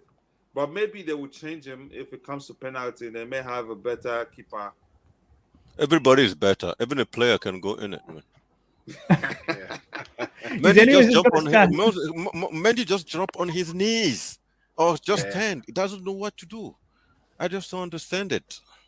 He's so tall that the reaction time is very less for Yeah, him. that's probably the disadvantage. Yeah, Yeah. but he's got good reflex. Yeah, And he obviously has a good when you're reflex. tall, No, when you're tall, it's better. You can jump, you can stretch the whole When way. you're tall, if the ball is really placed, if it's on the carpet, it's usually difficult. Yeah, that's Yeah. true. But most of the time, it's yeah. to the corners. Yep. How tall are you, Declan? Say again. How tall are you? 6'1". Oh, You must be knowing that. Like bending down, getting the ball, stuff like that. It's kind of difficult, right? yeah. Like- You know, Yeah, I don't think played it's quick that- soccer one reflex. time too in youth level too. I hated it. I don't think it's They- that it's- difficult though, because during the training, that's what they do, right? You have to train it. And I play with Yeah. a lot of tall goalkeeper. They're really good at dropping on the floor fast, like going down. Fast. It depends Yeah, on it's how full you stretch. where it's placed. And also the thing is, it's just what do you say? Biology or You train something? it. Yeah. No, basically the thing is, if you're closer to the ground, then you drop quickly, right? Yeah. And this is just basic physics. Yeah, not all the time. In fact, is if you want to drop fast on your right, you have to make a way to your body to go. You have to move both leg on this. It's a technique. Like just watch on the YouTube how the goalkeeper trained how to drop fast. It's just a technique. You jump with both feet, and you swing. If you want to go on your right, for example, you swing your right foot under the left, and you drop fast. It's the speed. When you're in the air, you're coming down, you switch it fast. It's the speed. It has nothing to do with being close to it. It sounds simple, but it's not. Yeah. Exactly, but you have to train it. That's why you have to train it. No, Boogie. What I'm trying to say is, in the Premier League level, the difference is very less, right? In terms of the reaction time, the difference is very less. So when the difference is very less, people who have a natural ability to be closer to the ground, like Kepa in this case, will have an advantage or an unfair advantage when they go down to get the ball on the carpet. While there is a bit of advantage for people who are tall, they can go for the top post saves and stuff like that. For high Kepa claims, cannot probably make. high claims, crosses, high claims, leave it for top players, and Mendy does that very well. Yeah, exactly. You cannot expect the same from Kepa. Is Peter Cech taller than Mendy? Good question. No. Okay. Probably the same. He's probably between Kepa and Mendy. Oh, I think he's way taller than Kepa. Like just by looking at the way He's somewhere between actually. Yeah, I would say Mendy's taller than Cech. Mendy's taller than Cech, right? Yeah, I would say that. I'm not sure. Let me Google it. Just Google it. Yeah, I'm just thinking. Pep is really good. Cech is really good with a penalty. Drop really fast on the floor. So I'm just thinking you can walk it. You can work on it. Sorry, I should be saying you should work on it. But Mendy seemed to give up on that one. Mendy's It's positioning was also a bit different. He doesn't go like if you see Peter Cech standing, right? He's always he doesn't basically stand. He kind of bends himself down a bit, like he's in that Check is So- tall. Yeah. Check is taller. Check is 6'5". Mendy is 6'4". Exactly. Oh my There you go. goodness, he's But taller than this. just look at how Czech dropped fast on the floor. No, It's that's just- the thing, right? He naturally he always does this, right? He has his leg bent always, the knees bent. Czech saves a lot with his leg. Yeah. So the thing with the keepers is, and especially strikers will know this too. Yeah. The taller, so it's around the knee. You know where your knees are. So that height, knee height, is where keepers have trouble, right? And the taller you are, the bigger that area is. But the advantage for the keeper, tall keeper, is that if you hit into the corner, when he dives and all he has to do is stretch his arm all the way and he can get to it. Where it takes a shorter keeper a big leap to try to get that ball. But where they're vulnerable is around the knees. So towards the right of the knee, even though you bend down, you still can't get to that ball. So that's the advantage and disadvantage to the keepers. When a tall keeper comes out and he puts his hands up, you know how big he looks, and so that's why a big keeper is always going to have like a big advantage. But those knee areas are where they're vulnerable. So even when you're getting down, what you're trying to talk about, it takes longer to get around when at that knee height, closer to knee height. But if it's all the way into the corner, they can do one. All it takes is a stretch. Think of it. Just you're about to jump, right? And stretch out your arm as far as it can go, and you can almost reach the end of the goals in one leap. Egyptian Where, like, someone goalkeeper is like Keeper actually can't. good. He's good. He's solid, man. Yeah. Chelsea scouting team needs to scout this man. Who's that? The Egypt keeper. Egyptian. You think so? Nah, He's good. He's good. He's solid. Yeah, okay. Let's just sell Kepa and give him a second goalkeeper. Hey, Kepa's doing something Probably- to prove probably himself. cheap. He's gonna go on the market this summer, I reckon. Yeah. I think so. Yeah, I think he's gonna go on the market. He wants to play in the World Cup. He's gonna go on the market. Take a wage cut. Okay, yo, VJ, Close. thanks for having me. Yeah. I think I will, Sorry. I forgot for a second I was the host. Like talking to Boogeyman and Showtime and all of these guys who are very consistent in Blue Lounge, right? I for a second thought, okay, fine, Mo will close the stream. I forgot my role in the stream today. Yo, no problem, man. I was happy because I saw the group. I was like, okay, that's Blue Launch again here then. And I decided to come and say so. I mean, I liked your introduction when you were talking about El Hali or whatever that team name is. Al Halil, yeah. Yeah, and you start showing. What happened, guys? Senegal score? What a save from Mendy, man. Oh, come on, Look at Mendy. Great save from Mendy. We've got 4 more minutes for the game to end. Hopefully, we go to penalty and we have that, penalty saved by Mendy so that he again proves his worth as the goalkeeper of the year, which he's been doing for a long time now. Guys, first of all, thank you so very much for joining the stream. Boogeyman, special thanks to you. Dickler, another special thanks to you. Showtime, special thanks to you. Chelsea Perspective, I know your busy schedule as well. Thanks to you as well. And apart from that, we had Bobby and Fairboy as well at different points in the stream. Thank you so much for everyone who joined and people on the chat as well. We had Matt and Akshay, GNA TV, which is Gem, Shrey, Almighty Blues, all of these guys for coming in and having a say, for him as well. So thank you so much, guys. Keep supporting the channel. Hopefully we are able to provide this sort of a quality content going forward as well. Feel free to jump into the channel. You guys always know that most of the time whenever I do a stream, it will be an open stream, so you can just hop in and then have your say, because I like talking to people. I like talking to new people as well. So hopefully you guys enjoyed the show. Until next time, Vijay signing off. Big up, Have a good everyone. Thank you. Up to Chelsea. Big up, everyone.